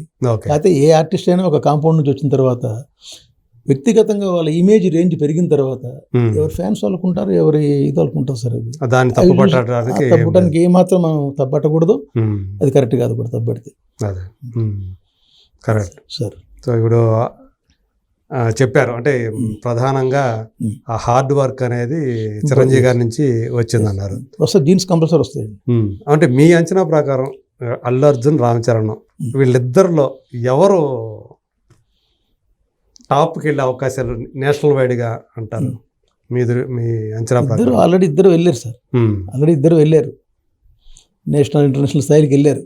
ఇప్పుడు కొత్తగా వెళ్ళే స్థాయి ఏం లేదు. ఈ కొత్తగా వెళ్ళేది ఏంటంటే వాళ్ళు ఆ స్థాయిని కాపాడుకుంటూ మంచి సినిమాలు, మంచి క్యారెక్టర్లు చేయాలంతే. అది ఇట్ షుడ్ బి కంటిన్యూడ్. అంటే ఇప్పుడు దాకా మనం మొట్టమొదటి పాన్ ఇండియా సూపర్ స్టార్ అంటే ప్రభాస్ అనే చెప్పుకుంటున్నాం. హిందీలో ఎంతమంది హీరోలు ఉన్నా సౌత్లో వాళ్ళు స్టార్లు కాలేదు. అమితాబ్ దగ్గర నుంచి కూడా ఎవరు ఇక్కడ స్టార్లు కాదు, చాలా మంది. సో కానీ ప్రభాస్ అలా కాదు, ఇక్కడి నుంచి వెళ్ళి నార్త్లో జెండా పాతినటువంటి మొట్టమొదటి తెలుగు హీరో సౌత్ ఇండియా నుంచి కూడా. అంతకుముందు రజనీకాంత్ ఉన్నా కానీ ఆ రేంజ్కి వెళ్ళాలి, మాస్ పాకెట్లోకి వెళ్ళాలి. ఆయన ముంబై వరకే రజనీకాంత్ చేశాడు, కానీ అతను సోలో సినిమాలు తక్కువ ఉన్నాయి. Multi star movie, Amitabh Bachchan, Rajinikanth, మన శత్రుఘ్న సిన్హా ఇట్లా చేశారు. అవును, కాంబినేషన్ సోలో హీరోగా పోయింది ఒక ప్రభాస్ ఒక్కడే. అందుకనే అతను మొట్టమొదటి వెంకటేష్ కూడా పోయాడు, మన విశ్వనాథ్ గారి సినిమా పోయాడు, కానీ బట్ చిరంజీవి గారు పోయారు. అంతవరకే, కొంతవరకే. బట్ ఈ ఇమేజ్ వచ్చింది మాత్రం ప్రభాస్ ఒక్కడికే. కారణం సినిమా మేకింగ్ కావచ్చు, ఆ పర్సనాలిటీ కావచ్చు. ఆ పర్సనాలిటీ కొంచెం బాహుబలి అదే విజువల్ వండర్. అది సినిమా సబ్జెక్ట్ ఏం లేదు సార్, మీరు అన్నట్లు అది చిన్న పిల్లల కథ, ఒక చందమామ కథ లాంటి కథ, ఒక ఫ్యాంటసీ మేకింగ్, విజువల్స్, ఆ విజువల్స్ మనం అంతకుముందు చూడలే తెలుగు స్క్రీన్ మీద. అవును. గ్రాఫిక్స్ లేనప్పుడు వచ్చిన తర్వాత ఎప్పుడు చూడలేదు. అఫ్ కోర్స్ గ్రాఫిక్స్ లేనప్పుడు కూడా మన వాళ్ళు కెమెరా అద్భుతమైన తీశారు, అది వేరే విషయం అది. బట్ ఈ లెవెల్లో విజువల్స్ అనేవి రాజమౌళి మహిష్మతి సామ్రాజ్యాన్ని సృష్టించిన విధానం ప్లస్ ప్రతి క్యారెక్టరేషన్ కానీ ఎవ్రీథింగ్, ఆ యుద్ధ సన్నివేశాలు కానివ్వండి, ఆ గెటప్లు కానివ్వండి, ఓహో ఈ రాజులు అంటే ఇలా ఉంటారు, బాడీ ఇలా ఉంటుంది, ఇలా ఉంటారు, ఇలా 6 ప్యాక్తో ఉంటారు అన్నది పర్ఫెక్ట్గా.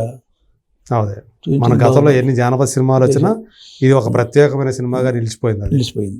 దాంతో ప్రభాస్కి ఒక ఇమేజ్ అంటూ అక్కడ ఒక south all over India world మొత్తం నిలిచిపోయింది అట్లా. అదే ఇప్పుడు ఆయన తర్వాత నెక్స్ట్ అంటే ఇప్పుడు ఆయన కూడా దాటే పనిలో ఉన్నాడు అల్లు అర్జున్ అంటూ వస్తూ ఉంది.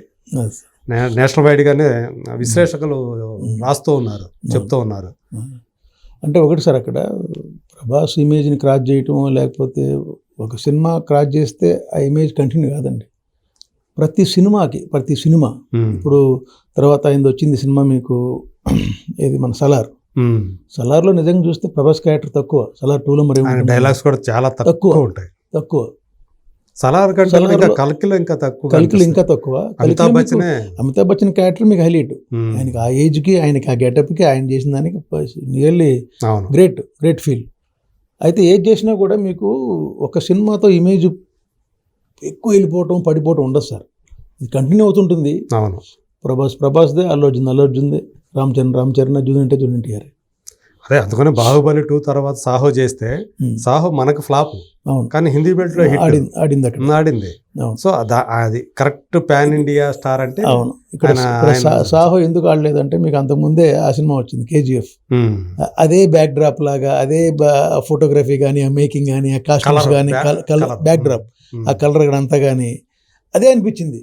దేవర వచ్చింది, మనం గ్యాంగ్స్టర్స్ దేవర కూడా మీకు అదే బ్యాక్ డ్రాప్ అనిపిస్తూ ఉంటుంది. సిసి బ్యాక్ డ్రాప్ లో చాలా వచ్చినాయి, అదే అనిపిస్తూ ఉంటుంది. ముందు దేవర ఏదో అన్నారు, సరే ఆడిన థియేటర్లో, ఆ టైం థియేటర్లో ఆడిన సినిమా పర్లేదు, ఓకే, అది వేరే విషయం. అట్లా బ్యాక్ డ్రాప్స్ ఉన్నప్పుడు మీకు ఒక్కొక్కసారి మన వాళ్ళు చూడరు, ముందే వీళ్ళు అంచనా వేసుకుంటారు. అదే ఇది కూడా ఆ సినిమా లాగా, ట్రైలర్ టీజర్ చూసే ఇది ఆ సినిమా లాగా ఉందనుకుంటారు. ముందు వీళ్ళు థియేటర్ పోరు, ఎలాగో 1 monthలో ఓటీటీలో వస్తుంది. ఈ ఓటీటీ మనకి చాలా ఇదైపోయింది. సినిమా బాగుంటే థియేటర్కి వెళ్తున్నారు, లేదంటే ఎలాగో 1 monthలో వస్తుంది అని చెప్పేసి ఇంట్లో ఉండిపోతున్నారు. అదే సో మొత్తానికి పుష్ప 2 తోటి ఈయన రేంజ్ ఇంకా మరింత పెరిగే అవకాశం ఉందనేది మాత్రం ఒప్పుకుంటారు కదా. పెరుగుతుంది, లేదా ఆయన స్టాండర్డ్స్ అలాగే కాపాడుకుంటాడు, అలాగే ఉండిపోతాడు. No doubt. ఆయన పర్సనాలిటీకి, ఆయన ఆ కమిట్మెంట్కి, ఆ ఇన్వాల్వ్మెంట్కి, దానికి కంపల్సరీ. ఎందుకంటే మీరు అన్నట్లు 5 ఏళ్ళు ఆ సినిమా 2 పార్ట్లు కలిపి. అవును. సో నెక్స్ట్ మళ్ళీ ఇంకొకరు తయారవుతున్నారు. ఇప్పుడు దాకా పాన్ ఇండియాలోకి వెళ్ళనటువంటి మహేష్ బాబు మళ్ళీ రాజమౌళి సినిమాతోటి ఈయన పాన్ ఇండియా పాన్ వరల్డ్ లోకి వెళ్తున్నాడు. ఆయన ఫారెస్ట్ బ్యాక్ డ్రాప్ తో చేస్తున్నారు. ఇంకా అది ఏ సినిమాకే సార్ ఇమేజ్. అది ఆ సినిమా తీసి, ఆ సినిమా రిలీజ్ అయ్యి ఆడిన దాకా అంచనాలు అవి, ఆ ఇమేజ్ అట్లా ఉంటుంది. ఈ సినిమాని బట్టి ఆ సినిమా వీళ్ళ ఇమేజ్లో ఆల్రెడీ వెళ్ళిపోయారు, అవి కంటిన్యూ అవుతుంటాయి అంతే.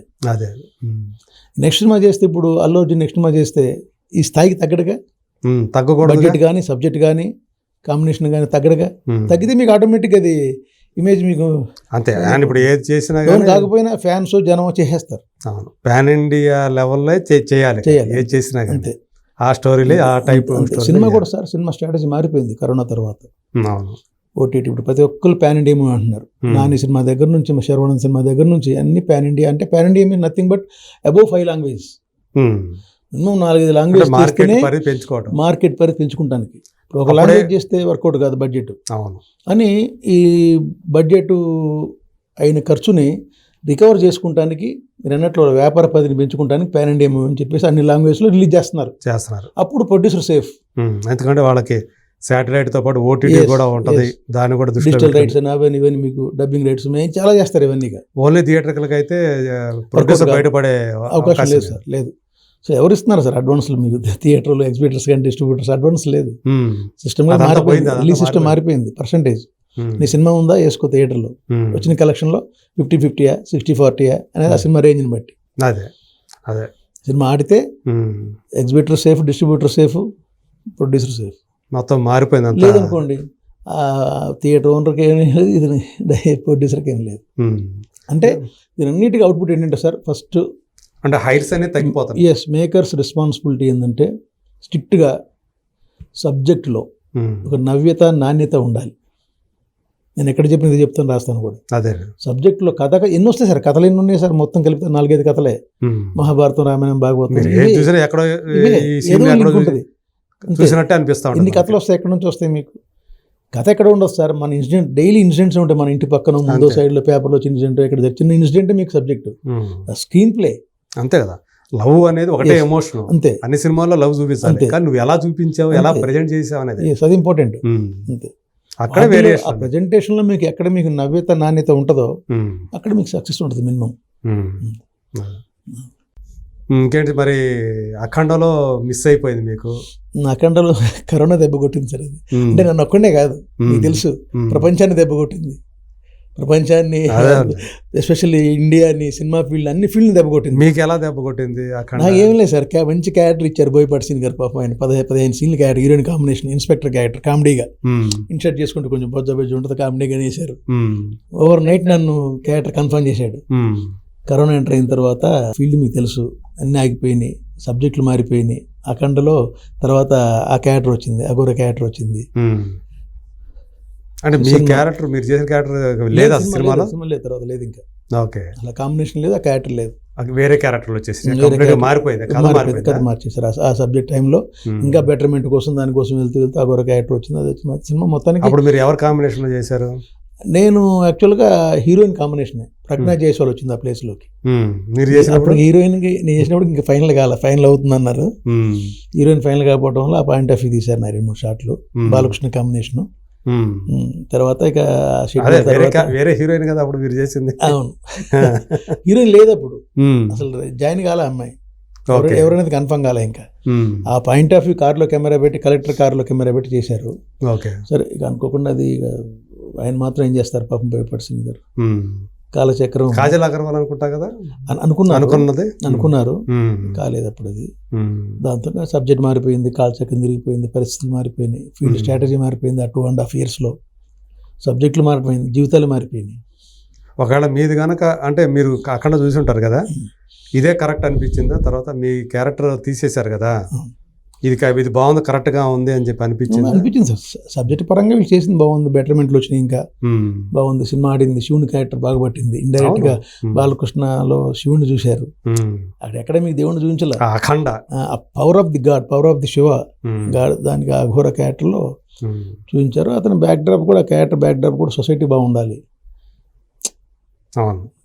ఎవరైనా కానీ, పూజారులో లేకపోతే గొప్ప తాంత్రిక శక్తులు ఏదైనా కానీ, అది జనక్షేమం కోసం ఉండాలి తప్ప నాశనం కోసం ఉండకూడదని ఆ క్యారెక్టర్ తప్పన చివరిదాకా అది పట్టింది జనానికి బాగా, నార్త్ నుంచి ఇక్కడ దాకా.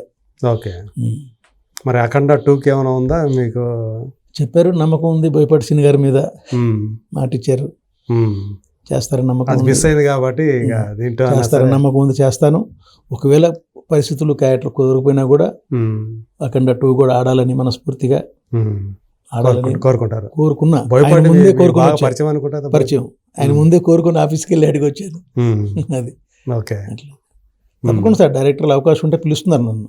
పిలుస్తున్నారా, ఈ క్యారెక్టర్, ఒక ఎమ్మెల్యే క్యారెక్టర్, ఈ క్యారెక్టర్, పెద్ద మనిషి క్యారెక్టర్ తగ్గట్టుకు పిలుస్తున్నారు కంపల్సరీ. అది ఫీల్డ్ ఎప్పుడు నేను మర్చిపోను, ఎప్పుడు మర్చిపోలేదు. నేను డైరెక్షన్ చేసినప్పుడు కూడా చాలా మంది కొత్త ఆర్టిస్టులకి అవకాశాలు ఇచ్చాను నా సినిమాల్లో. ఇది కృష్ణానగర్లో తిండిలాగా తిరిగే వాళ్ళని చూశాను చాలా ఏళ్ళు. నేను వాళ్ళని పిలిచి మరీ వేషాలు ఇచ్చి, వాళ్ళకి రెమ్యునేషన్ ఇచ్చి మంచి క్యారెక్టర్లు ఇచ్చాను. సో అది మనల్ని కాపాడుతుంది అనుకుంటా. మా తల్లిదండ్రుల ఆశీర్వాదము, మా గురువు గారి ఆశీర్వాదము కంపల్సరీ ఉంటాయి సార్. అవి ఆ బ్లెస్సింగ్స్ ఉంటాయి. బాలయ్యతో చేశారు మీరు సినిమాలు? బాలయ్య బాబుతో నేను వీరసింహారెడ్డి చేశాను. అఖండ మిస్ అయింది, వీరసింహారెడ్డి. వీరసింహారెడ్డి కూడా Malineni Gopichand cinema, crack cinema చేశా కరోనా టైంలో. క్రాక్లో ఒక ఎంపీ క్యారెక్టర్ చేశా. క్లైమాక్స్లో ఉంటుంది ఒక్కటే సీన్, ప్యాచ్ వర్క్ షెడ్యూల్. అది కోడైరెక్టర్ చెప్పి మరీ పిలిచాడు. నేను ఎందుకు వెళ్ళా, డైరెక్టర్తో పరిచయం ఏర్పడదు కదా అని వెళ్ళా. ప్యాచ్ వర్క్ ఉండొచ్చు ఉండకపోవచ్చు అని. ఒక్కటే సీన్ సార్, మంచి సీను. జబర్దస్త్ రెడ్డి గారి క్యారెక్టర్ లాంటి తీసాడు, స్లాంగ్, రాయలసీమ స్లాంగ్. కొండారెడ్డి, నేను ఎంపీ సుబ్బారెడ్డిని మాట్లాడుతుండా, ఎవడు నిన్ను పోలీస్ స్టేషన్కి పిలిచిపోయినది, నా యాల్ది మన బ్యాక్గ్రౌండ్ ఉంది చెప్పలేకపోయినావా. ఇది సార్, అది మీరు నమ్మరు, ఆ సినిమా హిట్ అయిన తర్వాత నేను ఊహించలే అసలు. 2 రోజులు 2000 ఫోన్లు వచ్చినాయి. అరే ఏం బాగా చేసావా, జబర్దస్త్ లాగా చేసావా అన్నారు. జయప్రకాష్ రెడ్డి లాగా చేసామంటాం, జయప్రకాష్ రెడ్డి నాకు బంధువు, ఓకే జయప్రకాష్ రెడ్డి లాగా చేసామంటాం ఒక రకమైన ఇది మనకి ప్రశంసే. ప్రశంస. మళ్ళీ నేను చేసిన జయప్రకాష్ రెడ్డి లాగా ఉందంటున్నారు ఏంటబ్బా, ఆయన నేను కాపీ కొట్టాను అనుకుంటారు, అదొకటి ఇది. కానీ మొత్తానికి అది మంచి పేరు, మంచి పేరు అయితే మీకు వచ్చింది. ఇక్కడ స్క్రీన్ మీద ఒక్కడనే ఉంటా, అది అనుకోకుండా వచ్చింది. అనుకోకుండా నేను పోయింది ప్యాచ్ వర్క్ డైరెక్టర్తో పరిచయం వద్దని. ప్యాచ్ వర్క్ జరుగుతుందని ఎస్, పిలిచాడు కో డైరెక్టర్ గులాబ్ సీన్ అని పిలిచాడు, ఇక్కడ రావణాశ్వరిలో చేశాను. అది యాజ్ టీజ్గా ఉంది, సినిమా హిట్, మంచి పేరు వచ్చింది. ఆ తర్వాత అది చూసి నాకు కొన్ని క్యారెక్టర్లు వచ్చినాయి. అదే పెద్ద క్రాక్ అలా అంటే కొన్ని కాకతాళీయంగా జరిగే ఇన్సిడెంట్స్. ఎస్, అలాగే నేను చలో సినిమా చేశాను, నాగేశ్వరి, పెద్ద హిట్. దాంట్లో హీరోయిన్ పెద్దనాన్నగా వేసా.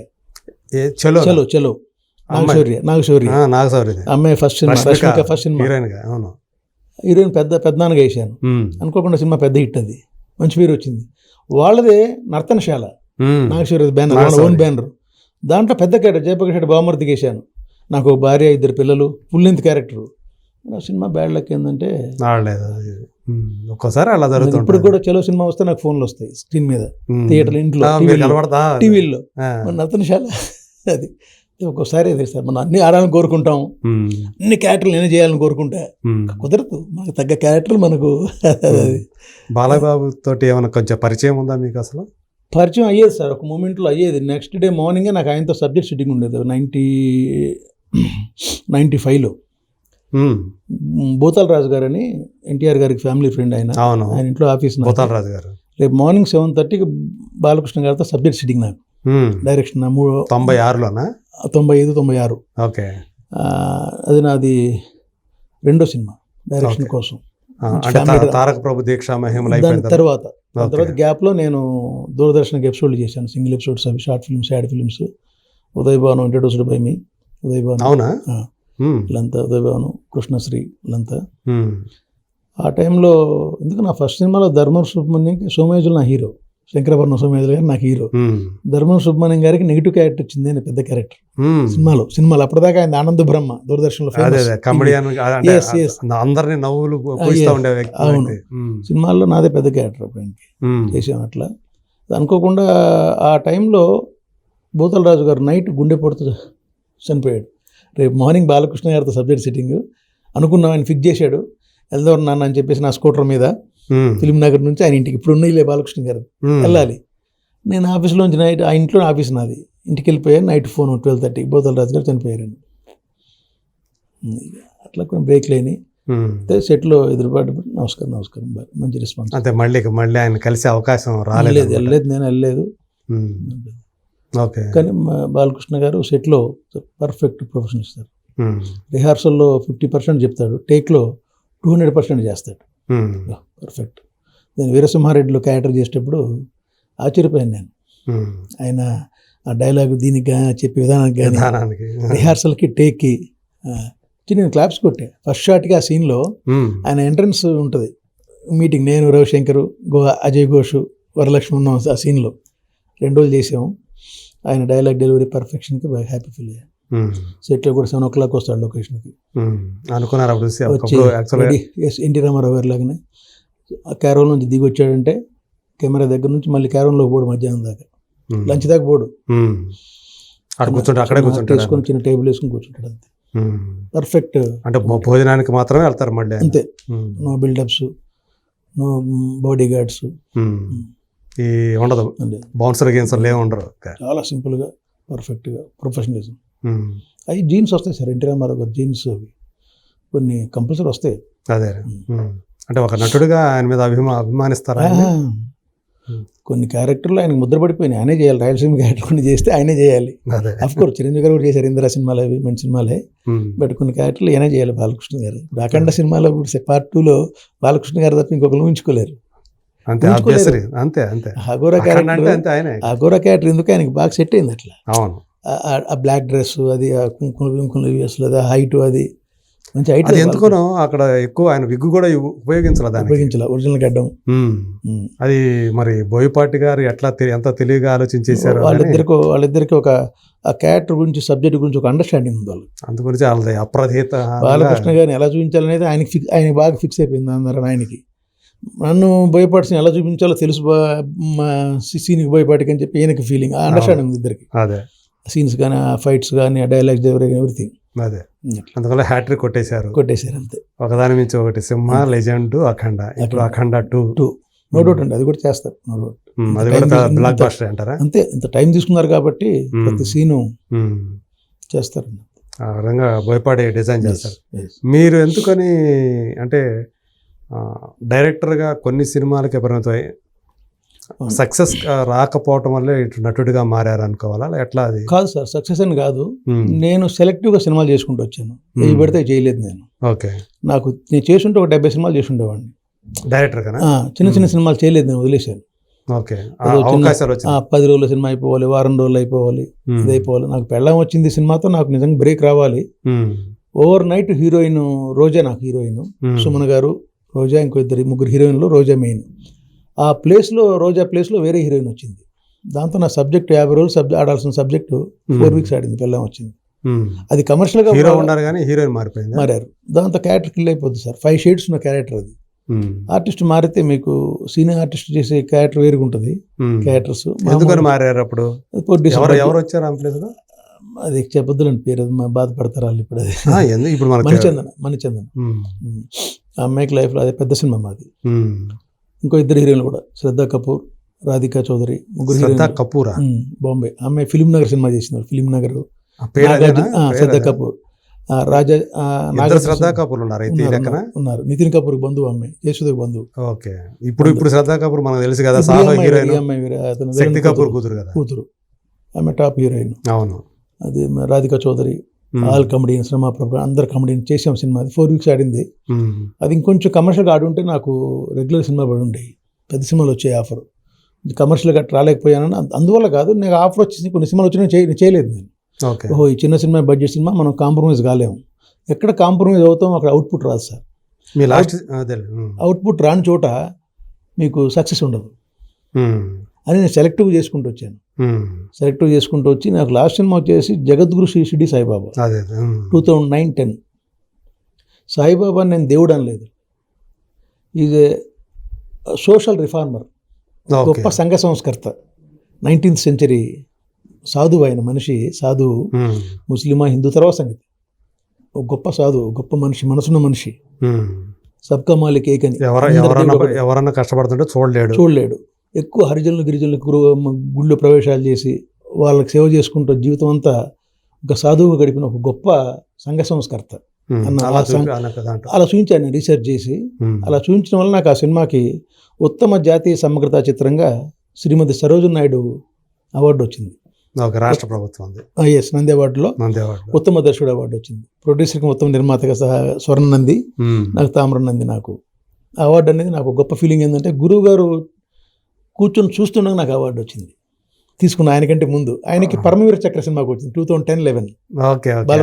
ముందు సంవత్సరం మీకు వచ్చింది. గురువు గారికి ఇంటి నిండా అవార్డులే. అవును, ఆయన ఒంటి నిండా రివార్డులే. కానీ ఆ కేటగిరీ అవార్డు అంతకుముందు ఆయనకి రాలా. ఓకే, అది ఆయనకంటే ముందు నేను తీసుకున్నా. ఆయన చూస్తుండగా గ్రేట్ ఫీల్. పొద్దున్న మార్నింగ్ అడిగాడు, ఎరా మొత్తానికి సాధించవరా అన్నాడు. గొప్ప ఫీల్. ఆయన ఎక్కడ సార్, ఆయనకి మన కంపారిజన్ ఎక్కడండి?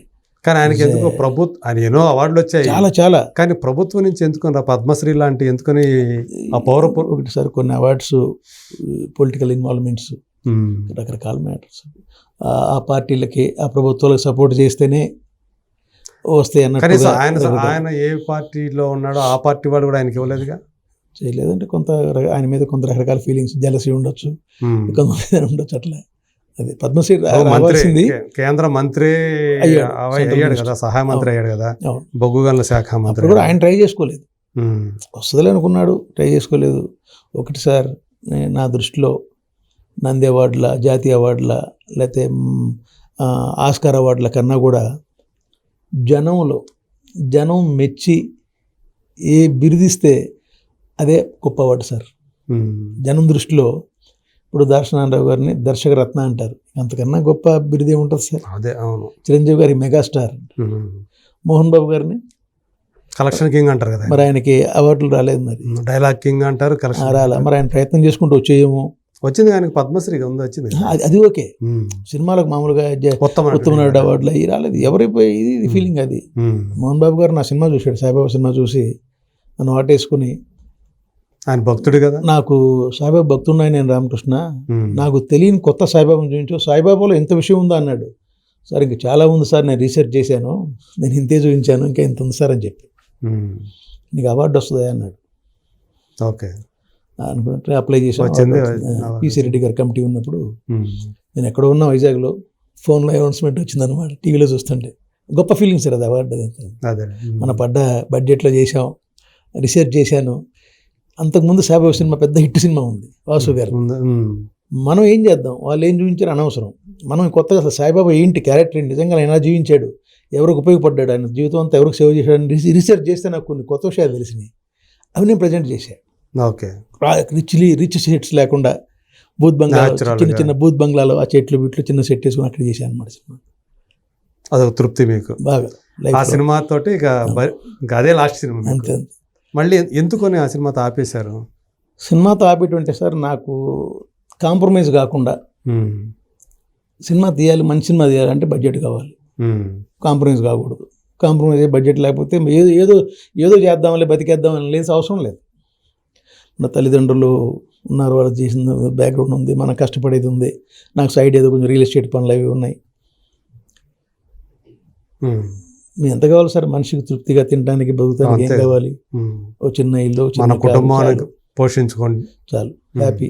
ఒక కూతురు, కూతురేనా? National topper, NIT Warangal, Narayana కాలేజీలో 8EE state rank, EAMCET state rank, civils రాసింది, ప్రిలిమ్స్ క్వాలిఫైడ్, మెయిన్స్ మిస్ అయింది 2 మార్కుల్లో. వద్దన్నారు, ఒక మంచి ఫ్యామిలీ వెంటబడి మ్యారేజ్ చేసుకున్నారు, కోరుకుని సంతోషం, హ్యాపీ. ఇంక దేనికోసం మనం ఇవన్నీ అదే మనం రాజీపడం, ఆపేసి మనకి ఎక్కడ వాల్యూస్ ఉంటే అక్కడే చేస్తాం తప్ప వాల్యూస్ పోగొట్టుకున్నాం, లేకపోతే దేనికోసం అజ్జాలు ఇజ్జాలు ఎవరిని ఇది చేద్దాం, మోసం చేద్దాం, అవసరం లేదు. ఉన్న కాడికి తృప్తిగా ఉన్నాం. ఎవరిని కష్టాల్లో ఉంటే వాళ్ళని అలా ఒక చూపు చూసే చిన్న శక్తిలో ఉన్నాం, చాలా సంతోషం. అంతకన్నా ఇంకేం కోరుకుంటాం సార్ మనం. అదే గురువు గారి చివరి రోజుల్లో మీరు ఉండారా? చివరి దాకా ఆయన మే 11 నాడు ఆయన హాస్పిటల్లో జాయిన్ అయ్యాడు. మే 13 నా కూతురు పెళ్ళి. లాస్ట్ కార్డు ఆయనకే ఇచ్చా. అవునా? చివరి కార్డు, మ్యారేజ్ కార్డు. 600 హాస్పిటల్కి వెళ్ళి ఇచ్చారా? లేదు, ఇంట్లో. ఓకే, ఇంకా ఇంట్లో ఉన్నారు. మే 11కు ముందు హాస్పిటల్కి పోయి ఇచ్చాడు. ఇంట్లోనే బెడ్ మీదనే నర్సులు బిసులు అంతా ట్రీట్మెంట్ చేస్తున్నారు, అప్పుడు ఇచ్చాను. మే 10th నాడు ఆయన కార్డు ఇచ్చా. మే 11th మళ్ళీ హాస్పిటల్కి వెళ్ళాడు. హాస్పిటల్కి వెళ్తున్నానరా, హాస్పిటల్ నుంచి తొందరగా వస్తాను, మ్యారేజ్కి వస్తా అన్నాడు. రాలేదు. ఇంకా హాస్పిటల్కి మే 11th వెళ్ళాడు. ఇంకా మే 28th 29th అక్కడ హాస్పిటల్లోనే అయిపోయింది. కిమ్స్ అవును తీసుకొచ్చారు. ఆయన ఆపరేషన్ చేసుకోవడం, సర్జరీ చేయించుకోవడం ఆయన చేయించారా అనేది ఆంధ్రజ్యోతి ఛానల్లో ఒక ఆర్టికల్ వేశారు. డౌట్ఫుల్ గాని నిజంగా ఆయన ఇష్టమే చేసుకున్నాడా, ఇష్టం కాలేక చేసుకున్నాడా, ఎందుకు ఇన్ఫెక్షన్ అయింది లోపల, ఇంత పెద్ద హాస్పిటల్లో ఇన్ఫెక్షన్ చూసుకోలేదా అని డౌట్ఫుల్ గా ఒక ఆర్టికల్ వేశాడు ఆంధ్రజ్యోతి రాధాకృష్ణ గారు. అంటే చేయించుకోవడం ఏంటంటే కొంచెం బరువు పెరగటం వల్ల ఆయన సినిమాలో నటిస్తున్నాడు కదా, బరువు తగ్గుతానికి చేయించుకుంటే బాగుంటుందని జాయిన్ చేశారు. ఏదో ఇన్ఫెక్షన్ అయింది లోపల, సంథింగ్ అంతే. ఫీల్డ్ అంతా ఎదురు చూసింది వస్తారని. అదే ఆయన అర్ధాంతరంగా అలా ఏదంటే ఇంకో 10-15 years ఫీల్డ్కి ఒక పెద్ద దిక్కులో ఉండేవాడు. ఆయన పోయిన తర్వాత ఫీల్డ్కి ఒక పెద్ద దిక్కు అంటే ఎవరు లేరు. నేను చాలాసార్లు రాశాను బాక్స్ ఆఫీస్ పత్రికలో.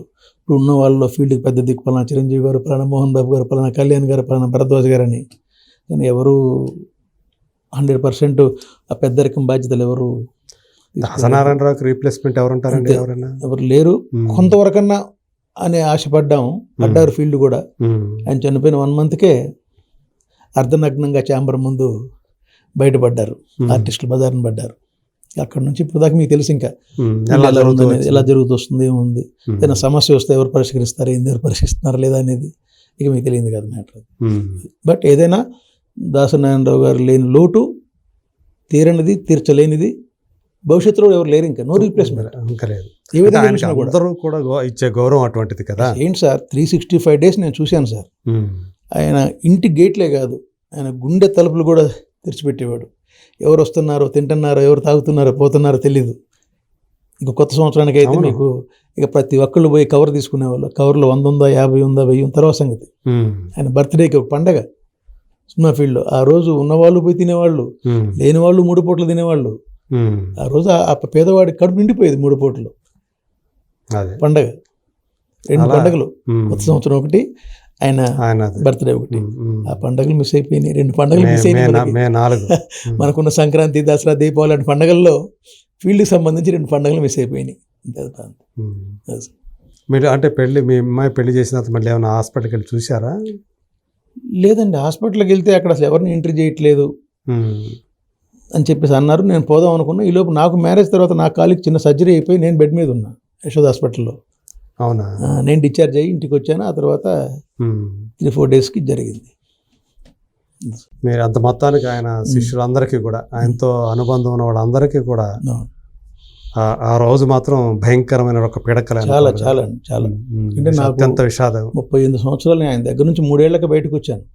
అసిస్టెంట్గా చేస్తూ బయటకు వచ్చాను. ఉదయం పేపర్ నుంచి, అక్కడ నుంచి ఆయన దగ్గర నుంచి బయటకు వచ్చి నేను డైరెక్షన్ ఆఫర్ వస్తూ బయటకు వచ్చాను. కానీ ఆయనతో నాకు సంబంధాలు మాత్రం ఎప్పుడు 31 సంవత్సరం 2 నెలలు.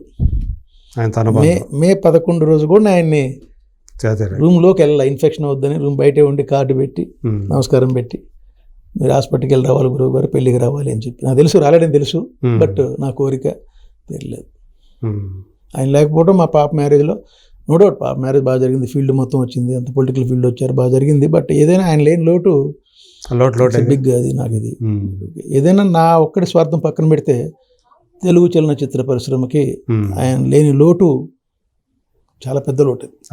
అది అందరికి కనపడుతుంది స్పష్టంగా, చాలా స్పష్టంగా కనపడదు. ఆయన చనిపోయిన 15 రోజులు 1 మంత్ కనపడదు. ఛాంబర్ ముందు ఎవరు అర్ధనగ్నంగా వెళ్ళి కూర్చున్నారు, అక్కడ నుంచి ఏం జరుగుతున్నాయి అనేది. ఓకేనా సార్? సో ఇప్పుడు ఏంటి నెక్స్ట్ ఏ మూవీలు చేస్తున్నారు? ఇంకా నెక్స్ట్ ఇప్పుడు భైరవం నడుస్తుంది సార్. భైరవం మన విజయ్ కనకమేళ డైరెక్టర్. తమిళ సినిమా, హిట్ సినిమా అది. 3 హీరోలు, నారా రోహిత్, బెల్లంకొండ శ్రీనివాస్, మంచు మనోజ్. మంచి సినిమా అది. 3 హీరోలు కలిసి, యంగ్ హీరోస్ కలిసి. అంటే నేను ఒక సినిమా చేస్తున్నాను అనుకోవట్లే, 3 సినిమాలు చేస్తున్నాను అనుకుంటున్నాను. 3 హీరోలతో సెపరేట్గా ఉంటే చేసేవాళ్ళు, చేస్తే అంతే ఉండేదిగా. అంటే మీ 3తోటి కూడా కాంబినేషన్స్ ఉంటాయా మీకు? వాళ్ళతోనే కాంబినేషన్ అది. ఆల్రెడీ 4 days అయిపోయింది. ఎప్పటి నుంచి మళ్ళీ జయసుధ గారి కాంబినేషన్. ఓకే. సినిమా ఫీల్డ్లో నాకు ఫస్ట్ శాలరీ ఇచ్చిన, పేమెంట్ ఇచ్చిన వ్యక్తి జయసుధ గారు. కాంచన సీత సినిమాకి 87. Okay. Direction department assistant director Dasanarayana గారు, గురువు గారు డైరెక్షన్. Cinema hit cinema. మొదట మీరు ఆమె చెక్కే తీసుకున్నారు? చెక్ క్యాషే. అదే క్యాషియర్ ఇట్లా 100 రూపాయల నోట్లు ఇట్లా 25 నోట్లు ఇస్తే అప్పట్లో మన ఖర్చు 200-300 మంత్లీ. మ్యారేజ్ కాల 200 ఖర్చు. 200 అంటే పెద్ద ఫీలింగ్ అనమాట. అవసరం లేదు అప్పుడు డబ్బులు, కానీ అరే ఫీల్డ్ మనకి ఇదేని. అందులో జయసుధ గారు, ఆమె రేపు కలుస్తున్నానే, ఇది 37 సంవత్సరాల తర్వాత. ఇప్పుడు మళ్ళీ కలవడానికి ఎదురు పడ్డాం కానీ అంతగా మాట్లాడుకున్నంత అవకాశం రాలా. గురువారి దగ్గర 3 సార్లు వచ్చింది, తను కుదరలేదు. సో రేపు తన ఎమ్మెల్యేకి పోటీ చేసిన రాజశేఖర్ గారు ఉన్నప్పుడు నేను ప్రచారానికి వెళ్ళా. కాంగ్రెస్ ప్రచార కమిటీ స్టేట్ పోస్ట్ లో ఉంటే సికింద్రాబాద్ వెళ్ళాను. కానీ ఆవిడని కలవకుండా మా ఏరియా ప్రచారం చేసి వచ్చేసాను. గెలిచింది తర్వాత అది. రేపు బాగానే తెలుసా, పరిచయం గుర్తు పడుతుందా పట్టదు అనేది రేపు తెలుస్తుంది. అయితే టక్కన కాంచన సీత అంటే వెళ్ళిపోద్ది, ఆవిడకి వెళ్ళిపోద్ది. చెప్తారేమో, మీరేనండి నాకు మొదటి డబ్బు ఇచ్చింది. Compulsory sir. మనకి ఎవరు అన్నం పెట్టారో, ఎవరు పెట్టారనేది మర్చిపోతామా? ఇచ్చిన వాళ్ళు పెట్టిన వాళ్ళు మర్చిపోవచ్చు, కానీ తిన్నోడు ఎవడైనా సరే అది 100 కానీ మంచి మనసే కదా. జయసుధ గారిది కూడా చాలా మంచి ఆర్టిస్ట్, న్యాచురల్ ఆర్టిస్ట్.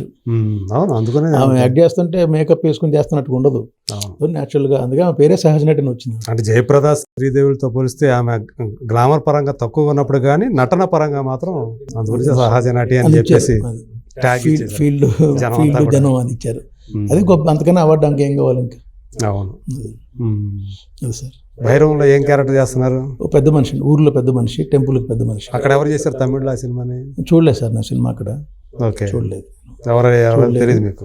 యాక్చువల్గా 1 day అనుకున్న క్యారెక్టర్ 5-6 days వెళ్ళిపోయింది. ఇక టెంపుల్స్ బ్యాక్ డ్రాప్ ఉన్న దగ్గర కంపల్సరీ మేము పెద్ద మనుషులు ఉండాలి. ఉన్న 40 పెద్ద మనుషుల్లో కొంచెం నేనే కొంచెం పెద్దగా ఉంటాను కాబట్టి కొంచెం నన్నే డైలాగ్ ఇచ్చి కొంచెం సపోర్ట్ చేస్తాను.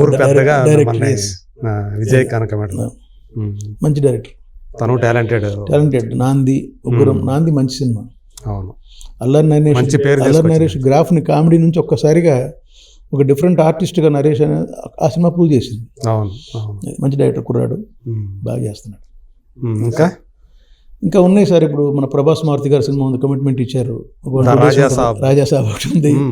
అనురాగపూడి డైరెక్ట్ నాకు బాగా తెలుసు, నాకు బాగా అనురాగపూడి ప్రభాస్ సినిమా కమిట్మెంట్ ఉంది. నితిన్ సినిమా ఒకటి ఉంది, వేణు శ్రీరామ్ ఉంది. ప్రభాస్ తో 2 సినిమాలు చేయాల్సి ఉంది. ఇంకా స్టార్ట్ కాలేదు, కాలేదు. కాకపోతే మీకు హామీ అయితే ఇచ్చారు. మనకి అక్కడ మనుషులు, మెయిన్ మనుషులు మనలే కాబట్టి ఒక నమ్మకం, ఏదో ఒక యాక్టర్ చేస్తానని. ఇప్పుడు ఏదో సాహో చేశాను. సాహోలో శరత్ ఉన్నాడు, తమిళ శరత్ విలన్. ఆ విలన్కి రైట్ హ్యాండ్ లాగా ఒక 2-3 సింగిల్ ఎపిసోడ్ చేశాను శరత్. సాహో. ప్రభాస్ కూడా సెట్లో బాగుంటాడండి, ఎవరు బిల్డప్లే ఉండవు. తను సైలెంట్గా వస్తాడు, చేసుకుంటాడు, ఎవరు పిలిచినా మాట్లాడతాడు, నమస్కారం. మంచి పరిచయం, గురువు గారి దగ్గర నుంచే పరిచయం. కాకపోతే కలిసి పనిచేయలేదు, అన్నీ వచ్చినప్పుడే నడుస్తుంది ఆయన సినిమా. విశ్వనాథ నాయకుడు, మజ్ను ఫినిషింగ్, విశ్వనాథ నాయకుడు ఫినిషింగ్. ఆ టైంలో వచ్చేటప్పటికి ఆ సినిమాలు. అందరూ ఇప్పుడు పర్సనల్గా కలవలేదా? పర్సనల్గా 2-3 సార్లు మాలో అక్కడ ఎదురుపడ్డం, పెద్దగా ఎక్కువ క్లోజ్ లేదు.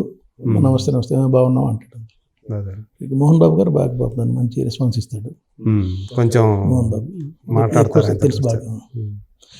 మీరు ఇప్పుడు దాకా అంటే చేసినట్టు ఇప్పుడు 70 సినిమాలు దాకా చేశారు కదా, ఒక మంచి ఫుల్ ఫ్లెడ్జ్డ్గా ఒక క్యారెక్టర్ మీకు పడిందంటే ఏ సినిమాలో పడింది మీకు? ఇప్పుడు యాక్చువల్గా నాకు క్రాక్ సినిమా చెప్పిన ఎగ్జాంపుల్, అది లాస్ట్ ఒకటే సీన్, చిన్న బిట్టే కానీ సినిమా హిట్. అది ఆ క్యారెక్టర్ బాగా హిట్ అయింది. స్క్రీన్ మీద ఒక్కడే ఉండటం వల్ల డైలాగ్ స్లాంగ్. అది ఆది పర్వం అని చెప్పి సినిమా చేశాను మొన్న, మంచు లక్ష్మి. దాంట్లో మంచి క్యారెక్టర్ అది, గవ్వల బాలరాజు అని. Different getup. అది కానీ సినిమా ఆడకపోవటం వల్ల అది మంచి క్యారెక్టర్ చేశాను. నేను ట్రైలర్లో చూశాను, మంచి క్యారెక్టర్ చేశాను. దాంట్లో సినిమా రన్ కాలేదు, బ్యాడ్ లక్ అది. తర్వాత ఇప్పుడు భైరవంలో కొంచెం మంచి క్యారెక్టర్, ఇది కొంచెం గుర్తుపడతారు బాగా. హీరోల మధ్యలో, ఆర్టిస్టుల మధ్యలో మనం అట్లా, అది మంచి కొంచెం ఇంపార్టెన్స్ ఉన్న క్యారెక్టర్. నాకు ఇంపార్టెంట్ క్యారెక్టర్ 10 సీన్లు అక్కర్లేదు సార్, ఒక్క సీన్ నన్ను గుర్తుపట్టేస్తారు మొత్తం. సినిమా అంతా ఉన్నట్లే, ఆ సినిమా అంతా ఉన్నట్లే, ఆ ఒక్క సీన్ మంచి సీన్ పడాలి, క్రాక్లు పడ్డట్టు. ఇది భైరవంలో మంచి క్యారెక్టర్. ఇప్పుడు ఉంటాయండి, ఒక 7 సీన్లు ఉంటాయి. రేపు జరగబోయే సీన్ మళ్ళీ ఒకటి చేస్తారు, కాంబినేషన్ ఒకటి, 3rd 4th మళ్ళీ ఉన్నాయి సీన్స్ ఉన్నాయి, పర్లేదు. చాలుగా సార్. ఒక హిట్ సినిమా తమిళ ఆల్రెడీ ఒక భాషలో హిట్ సినిమా, ఇక్కడ కూడా హిట్ అవుద్ది మ్యాక్సిమం. ఎందుకంటే అలా చేస్తున్నారు, అక్కడికన్నా ఇంకా భారీగా చేస్తున్నారు కాబట్టి, కాంప్రమైజ్ కాకుండా. మళ్ళీ ఏమైనా డైరెక్షన్ చేయాలని మళ్ళీ అట్లా ఏమైనా ఉందా, లేకపోతే ఇట్లా? అది నా చేతిలో పని సార్. అది నేను తక్కువ రోజుల్లో సినిమా చేస్తానని టాక్ ప్రూవ్ చేసుకున్నా, చేసి ప్రూవ్ చేసుకుని నందేవాడు కూడా తీసుకున్నా తక్కువ డేస్లో చేసి, బడ్జెట్లో. నాకు ఆ నమ్మకం ఉంది, నేను ఎప్పుడైనా చేయగలను. తక్కువ బడ్జెట్లో తక్కువ టైంలో సినిమా చేయగలను కాబట్టి. అది ఒక డిఫరెంట్ జాబ్ సార్, డైరెక్షన్ అనేది. It's complete creative job. అవసరం వస్తే పిల్లల్ని కూడా మర్చిపోవాల్సి వస్తుంది ఒక్కోసారి. సినిమా స్టార్ట్ అయ్యి, షూటింగ్ అయ్యి, రిలీజ్ అయ్యి, సక్సెస్ అయ్యి, ఆ టాక్ వచ్చిన దాకా అసలు ఏం అర్థం కాదు. It's complete different job. ఇప్పుడు ఆర్టిస్ట్ అనుకోండి, పోతున్నాం, ఈ క్యారెక్టర్ చెప్పారు, ఈ గెటప్ తిన్నారు, ఏదైనా మనకు చూస్తే ఏం చెబుతాం, ఏదైనా కొంచెం అది లేదనుకుంటే చెప్పింది చేస్తాం, వెళ్ళిపోతాం. అది అట్లా కాదండి. 365 days 24 hours అదే ఆలోచన, అదే ఇది ఉంటుంది. అది లేనప్పుడు చేయకూడదు డైరెక్షన్. ఆ కంప్లీట్ ఆ కాన్సన్ట్రేషను, ఆ ప్రొఫెషనలిజం, ఆ కమిట్మెంట్ లేకపోతే డైరెక్షన్ చేయకూడదు. హాయిగా కాదండి, అనుకోకుండా క్రిష్ కంచె సినిమాతో స్టార్ట్ అయింది నా లైఫ్ ఆర్టిస్ట్గా. అది కూడా క్రిష్ గారిని వేరే మ్యాటర్ మీద కలుద్దాం అని పోతే ఆయన టక్కన మా సినిమాలో క్యారెక్టర్ చేస్తున్నారు అన్నాడు ఆయన. జమీందార్ ఫ్రెండ్ చేశాను. అయితే సినిమా అంతా ఉండాల్సింది, కొన్ని కారణాల వల్ల లేను. ఉండాల్సిన సినిమా అంతా జమీందార్ ఫ్రెండ్గా. కొన్ని సీన్స్లో మాత్రం ఫ్రెండ్గా ఉంటాను, డైలాగ్స్ ఉన్నాయి, కొన్ని సీన్లో ఉండను. అది కారణాలు చాలా ఉన్నది, వేరే విషయం. బట్ కృష్ణ నాకు ఆర్టిస్ట్కి బొట్టు పెట్టాడు. గురువారి దగ్గర అసిస్టెంట్ డైరెక్టర్ చేసినప్పుడు సినిమాలో క్యారెక్టర్ చేసాం. ఇప్పుడు నియంత సినిమాలో మేము full phased character assistant director చేస్తున్నాం, హీరో వినోద్ కుమార్ ఫ్రెండ్స్గా వేస్తున్నాం. అప్పుడు ఇప్పుడున్న మదర్ క్యారెక్టర్ సితారా, అప్పుడు హీరోయిన్ దాంట్లో సితారా, పుండరీకాక్షి విలను. అప్పుడు ఆర్టిస్టులు దొరక్క టైం లేదు, వద్దని మీరు వేసేయండి అన్నాడు. నేను నందు కోడేటి నందు, నేను మీ జర్నలిస్టు నాగేంద్ర కుమార్, అతనికి ఆర్టిస్ట్ బాగా ఇంట్రెస్ట్, దాంట్లో క్యారెక్టర్ చేశాడు. ఇంతలో మా ఫ్రెండ్గా హీరో ఫ్రెండ్గా. అదే అదే మీ బ్యాచ్ ఒక బ్యాచ్ అది హీరో ఫ్రెండ్స్ అది బ్యాచ్. అది నాగేంద్ర కుమార్కి బాగా గుర్తు ఇప్పుడు కూడా. అదే అది ఏంటి మీ పేరులో ఎందుకు రెడ్డి అనే పేరు ఎందుకు తీసేశారు? నేనేం తీసేయలేదు సార్ అది. అంటే మీరు స్క్రీన్ గురువు గారు రామకృష్ణ రామకృష్ణ అని పిలిచేవాడు. ఇంకా అట్లనే అసిస్టెంట్ డైరెక్టర్ కూడా రామకృష్ణ కూడా రామకృష్ణ అని పడుతుంది, జి రామకృష్ణ అని. ఈయన డైరెక్షన్ చేసినప్పుడు కూడా ఒక సినిమాకి జిఆర్ కృష్ణారెడ్డి అని పెట్టాడు ప్రొడ్యూసర్. మిగతా సినిమా గూడ కృష్ణారెడ్డి గూడ రామకృష్ణ అనే ఫిక్స్ అయిపోయింది. రామకృష్ణారెడ్డి అంటే గుర్తుపట్టరు, అదే గూడ రామకృష్ణ అంటేనే గుర్తుపడతారు. మళ్ళీ రామకృష్ణారెడ్డి అంటే ఈయన ఎవరు అనుకుంటారు. గూడ ఇంపార్టెంట్, గూడ రామకృష్ణ. లేదంటే దాసనారాయణ శిష్యుడు అంటే గుర్తుపడతారు. ఓకే, అట్లా అది అది అట్లా వచ్చేసాను స్క్రీన్ నేమ్ అట్లా. No doubt sir. గురువు మీరు కాంగ్రెస్ లో నుంచి కాంగ్రెస్ ప్రచారం వైఎస్ఆర్సీపీలో కాకుండా బీజేపీలోకి ఎందుకు వచ్చారు? వైఎస్ఆర్సీపీ అంటే రాజశేఖర రెడ్డి గారు నా మనిషి, నాకు పరిచయం, బాగా నాకు రెస్పాన్స్ ఇచ్చేవాడు. నేను ఆయన ఉన్నప్పుడు సర్వీస్ చేస్తున్నాం. ఆయన ఇంకొక 10 రోజులు ఉంటే నేను ఎఫ్డీసీ చైర్మన్, అది నాకు తెలుసు. ఆ పోస్ట్కి మహామహులు పేర్లు ఫైల్స్ ఉన్నాయాడ, కానీ నా ఫైల్ పక్కన పెట్టేశాడు స్టాంప్ వేసి ఆయన. అవునా? నాకు తెలుసు అది. ఆయన లేనప్పుడు ఇంకా ఇక జగన్ బిగినలు అంతా నాకు అసలు మనకి అవత లింకులు లేవు. లక్ష్మణ్ గారు నాకు బాగా క్లోజ్ ఫ్రెండ్, ఇది మన బీజేపీ డాక్టర్ లక్ష్మణ్ గారు. ఇక రామకృష్ణ వచ్చే ప్రచార కమిటీలు వేస్తాను వచ్చాయన్నాడు బీజేపీకి. అప్పుడే మోదీ గారి కొన్ని ఆయన ఆలోచనలు, ఆయన అనౌన్స్మెంట్లు, ఆయన పథకాలు నచ్చినాయి కొన్ని మోదీ గారి. నచ్చి దాంట్లోకి వెళ్ళి అది ఇప్పుడు కూడా ప్రజెంట్ కూడా బీజేపీలో ఉన్నట్లే స్టేట్ పోస్ట్లో వెళ్ళటలేదు. ఓపిక లేదు, ఆ దొంగటాలు ఉరకటాలు మీటింగ్లు అవి ఇవి ఏమన్నా చేయలేము, పోవట్లేదు. ఇప్పుడున్న 6 నెలలకు ఒకసారి ఒట్టిగా పోయి అట్లా వస్తుంది అంతే. అంటే నిజాయితీగా చెప్పండి, మీకు గత 5 సంవత్సరాల కాలంలో వైసీపీ కాలంలో ఏపీలో ఉన్న పరిస్థితులను మీరు సాటిస్ఫాక్షన్గా ఉండారా? మీరు అతను చేసిన పాలన, వైఎస్ఆర్ పాలనకి వాళ్ళ అబ్బాయి పాలనకి తేడా ఏమన్నా పోలిక ఉంది? అసలు పోలిక లేదు సార్, తేడా ఉంది. అంటే సంక్షేమ పథకాలను ఇంకొంచెం ఎక్కువ చేశాడు తప్ప భౌగోళికంగా స్టేట్ డెవలప్మెంట్ మీద కాన్సన్ట్రేషన్ చేయలేదు. సంక్షేమ పథకాలు ఓట్ బ్యాంక్ కోసం ఆ సంక్షేమ పథకాలని రాజశేఖర్ గారు చేసినవన్నీ ఇంప్లిమెంట్ చేశాడు, పేర్లు మార్చి ఇంకొన్ని చేశాడు తప్ప ఈవెన్ రోడ్లు కూడా డెవలప్మెంట్ మీద చూసుకోలేదు. స్టేట్ డెవలప్మెంట్, ఫ్యాక్టరీస్ కావచ్చు, ఐటీ ఇది కావచ్చు, ఏదైనా కావచ్చు. కనీసం ప్రారంభిస్తే ఆయన కాస్త చేయలేదు, అది మైనస్ అయింది. సరే ఇప్పుడు చంద్రబాబు నాయుడు గారు బీజేపీ ఉన్నారు కదా, పవన్ కళ్యాణ్ కొంత ప్రాక్టికల్గా ఆలోచిస్తున్నాడు, కానీ ఆయన ఒక్క డెసిషన్ కాదు కదా. ఇక్కడ బీజేపీకి రిపోర్ట్ పోవాలి, సీనియర్ సీఎం చంద్రబాబు నాయుడుకి ఇక్కడ మెయిన్ సీఎం ఆయన ఇది ఉండాలి. అది ఒక గ్రూప్ డెసిషన్. అది అవును, గ్రూప్ డెసిషన్. స్వతంత్రంగా మాట్లాడటం వేరు సార్, మాట్లాడటం వేరు, చేతలతో చేయటం వేరు. అవును, మాటలే ఉంది సార్, ఈ లిప్స్ నోటి నుంచి వెయ్యి పోతాయి. నేను అది చేయాలనుకుంటున్నా, ఇది చేయాలనుకుంటున్నా. ₹1 వాడికి నన్ను సహాయం చేసేవనుకో, అది గొప్ప. నువ్వు ₹1 కోటి మాటలు మాట్లాడతావు. ₹1 ఎవరికైనా సహాయం చేసే సమస్యల్లో, కష్టాల్లో ఉన్నాడు, ఆకలితో ఉన్నాడు, అన్నం పెట్టు. పెడతానంటాం వేరు, స్టేజ్ మాటలు వేరు, ప్రాక్టికల్గా చేయటం వేరు. అలా ప్రాక్టికల్గా చేసిన మనుషులు కొందరు ఉన్నారు సార్ పొలిటికల్గా. ఎన్టీ రామారావు గారు ఒకరు. ఆర్టిస్ట్ పక్కన పెట్టండి, ముఖ్యమంత్రిగా కొన్ని పథకాలు కానీ కొన్ని కానీ ఇంప్లిమెంట్ చేశాడు. అప్పుడు దాకా ఒక రెవల్యూషన్, ఒక రాజశేఖర్ గారు కొన్ని పథకాలు తీసుకొచ్చి అఫ్కోర్స్ అప్పటికే తెలంగాణ ఇక్కడ డెవలప్ అయింది అనుకున్న వేరే విషయం. అది ఏపీ వైజాగ్ ఇక్కడ ఇది, అది ఇంకొంచెం డెవలప్ చేసుకుంటూ ప్రాక్టికల్గా చేసింది రాజశేఖర్ గారు. ఇంకా తర్వాత గవర్నమెంట్ చంద్రబాబు నాయుడు కూడా కొన్ని మంచి పనులు చేయడానికి లేదు, ఇంకొన్ని మైనస్లు ఉన్నాయి, అన్నిటి అందరికీ ఉంటాయి. అయితే ప్రాక్టికల్గా అభివృద్ధి అనేది ఎవరి హయాంలో జరుగుతుందో అదే మీకు చిరస్థాయిగా ఉండిపోతుంది. అంతే కదా. దాసనారాయణరావు గారు గేట్లు ఓపెన్ చేసి పెట్టడం వేరు, కొంతమంది ఇళ్ళ ముందుకు వెళ్తే మంచినీళ్ళు కూడా ఇవ్వరు. మంచినీళ్ళు గేట్లు ఓపెన్ చేసేసి సెక్యూరిటీ వాళ్ళు అడగరు, ఎవడే ఎంత కావాలంటే జూనియర్ ఆర్టిస్ట్ వెళ్ళిపోతాడు, పెద్ద స్టార్ వెళ్ళిపోతాడు, స్టార్ అవే అవుతాడు, జూనియర్ ఆర్టిస్ట్ 5 అవుతాడు లోపలికి వెళ్ళి. మంచినీళ్ళు, టీ, కాఫీలు, మజ్జిగలు, ఎండాకాలం ప్రాక్టికల్ చేయటం వేరు సార్. అంటే అది ఆకలి, ఆ బాధ తెలిసిన వాళ్ళు చేయగలరు, అది తెలియని వాళ్ళు ఉంటారు. ఇది మన గోల్డెన్ స్పూన్తో పడతారంటారే, వాళ్ళకి తెలియదు.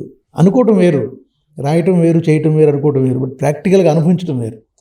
ఆ ఆకలి బాధ తెలిసిన మనిషి కాబట్టి దాసనారాయణరావు గారు చివరి దాకా చేయగలిగాడు. ఆయన చనిపోయిన శవాన్ని తీసుకుపోతున్న రోజున కూడా 4 రకాల టిఫిన్లు అక్కడ, 4 జర్నలిస్టులు మిగిలారు అక్కడ, నేను మిగిలే. నా సర్జరీ అయింది కదా కాలు, నాది మిగిలే.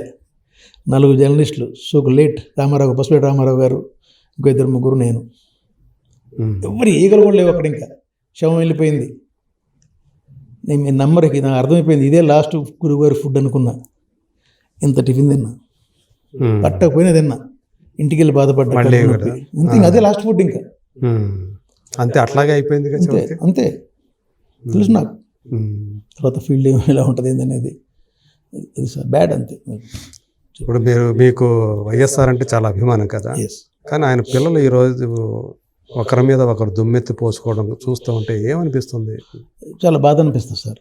ఎందుకు బాధ అంటే కొన్ని లక్షల మంది కోట్ల మంది సమస్యలు సాల్వ్ చేసిన మనిషి పిల్లలు ఆ పొజిషన్లో ఉంటే ఉమ్. సోకాళ్ళు పెద్ద మనుషులు ఎవరు కూడా వాళ్ళ సమస్యల పరిష్కారం కోసం వెళ్ళి కానీ సాల్వ్ చేయడం కానీ చేయలే. ఉమ్. ఇప్పటికి చేయలేకపోతున్నారు. అదో బాధ నాకుంటుంది, కానీ నేను చేసే స్టేజ్ కాదు నాది. ఉమ్.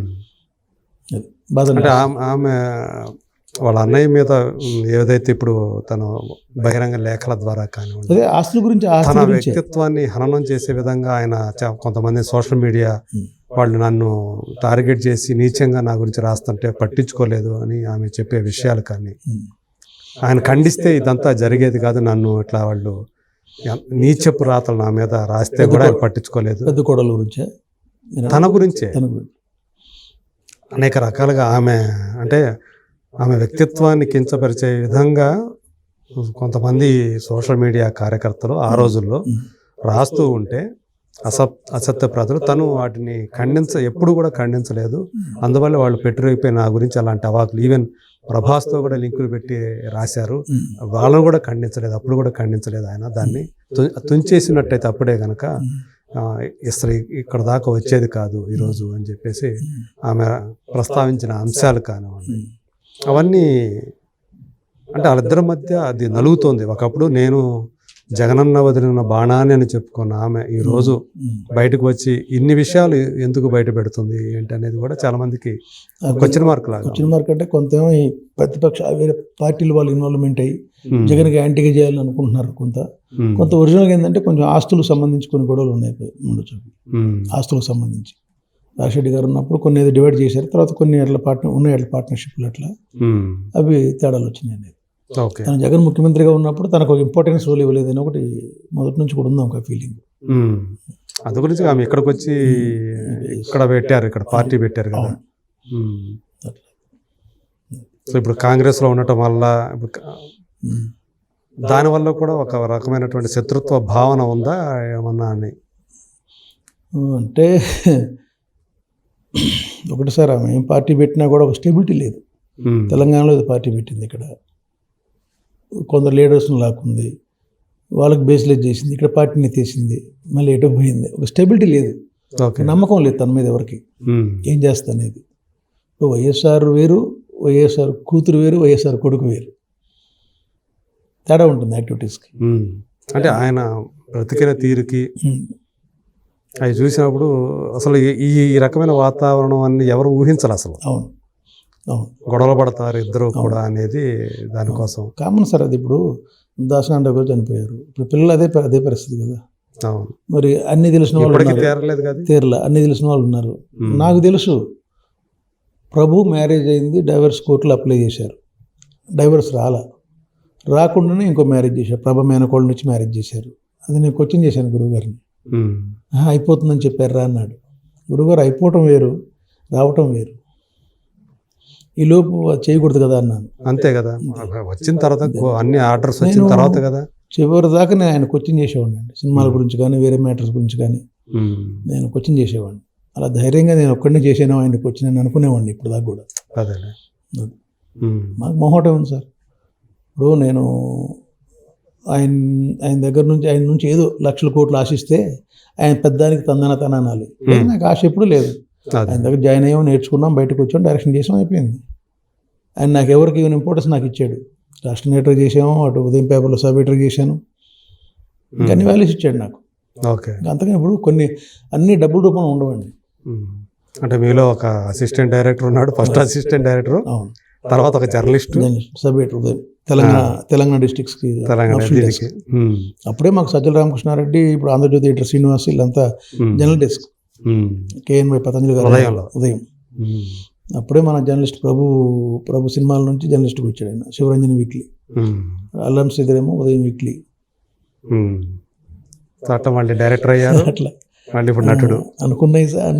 దేనికోసం ఫీల్డ్కి వచ్చాను అది నంది అవార్డుతో సాధించాం. అదే ఆ అందులో తృప్తి అసిస్టెంట్ ఉంది. డైరెక్టర్గా ఎవరు రికమెండేషన్ లేకుండా దాసనారాయణ గారి దగ్గర జాయిన్ కావడమే నాకు ఒక పెద్ద రికార్డ్ అప్పట్లో. అది సాధించాం. నంది అవార్డు సాధించాను. జర్నలిస్ట్ చేశాను, పొలిటికల్ లీడర్ చేశాను. ఇప్పుడు చివరి మూవీలో ఆర్టిస్ట్ చేస్తున్నాను. చెప్పుకుంటాను ఇక్కడ సినిమాలు ఉన్నాయి, జనం గుర్తుపడుతున్నారు బయట. అదే అదే అదే అదే సంతోషం అంతే. అంతే. ఇదంతా నా తల్లిదండ్రులు గురువు గారు చేసింది అనుకుంటాను నేను. అంతే. Right sir, thank you so much Ramakrishna గారు. థ్యాంక్ యూ, చాలా థ్యాంక్ యూ సార్. విలువైనటువంటి థ్యాంక్ యూ వెరీ మచ్. విషయాలు తెలియజేశారు. రొటీన్గా కాకుండా నాతో కొన్ని డిఫరెంట్ మ్యాటర్స్ మీరు చెప్పించారు. సంతోషం. ఏదున్నా నా చివరి శ్వాస వరకు నా లైఫ్ సినిమా ఫీల్డే. ఆర్టిస్ట్గా కంటిన్యూ అవుతాం. డైరెక్షన్ చేతిలో పని, అదే అది ఎప్పుడేం చేసేది చేస్తాను. ఏదైనా భవిష్యత్తులో వస్తే గనక అవకాశం, తప్పకుండా. మంచి అవకాశం వస్తే తప్పకుండా చేస్తారు. తప్పకుండా మంచి హ్యాపీగా మీ పని మీరు చేసుకోండి నటుడుగా. Okay. మంచి అవకాశాలు రావాలని, మంచి మంచి కార్యక్రమాలు మనస్ఫూర్తిగా కోరుకుంటూ thank you thank you so much అండి. Thank you.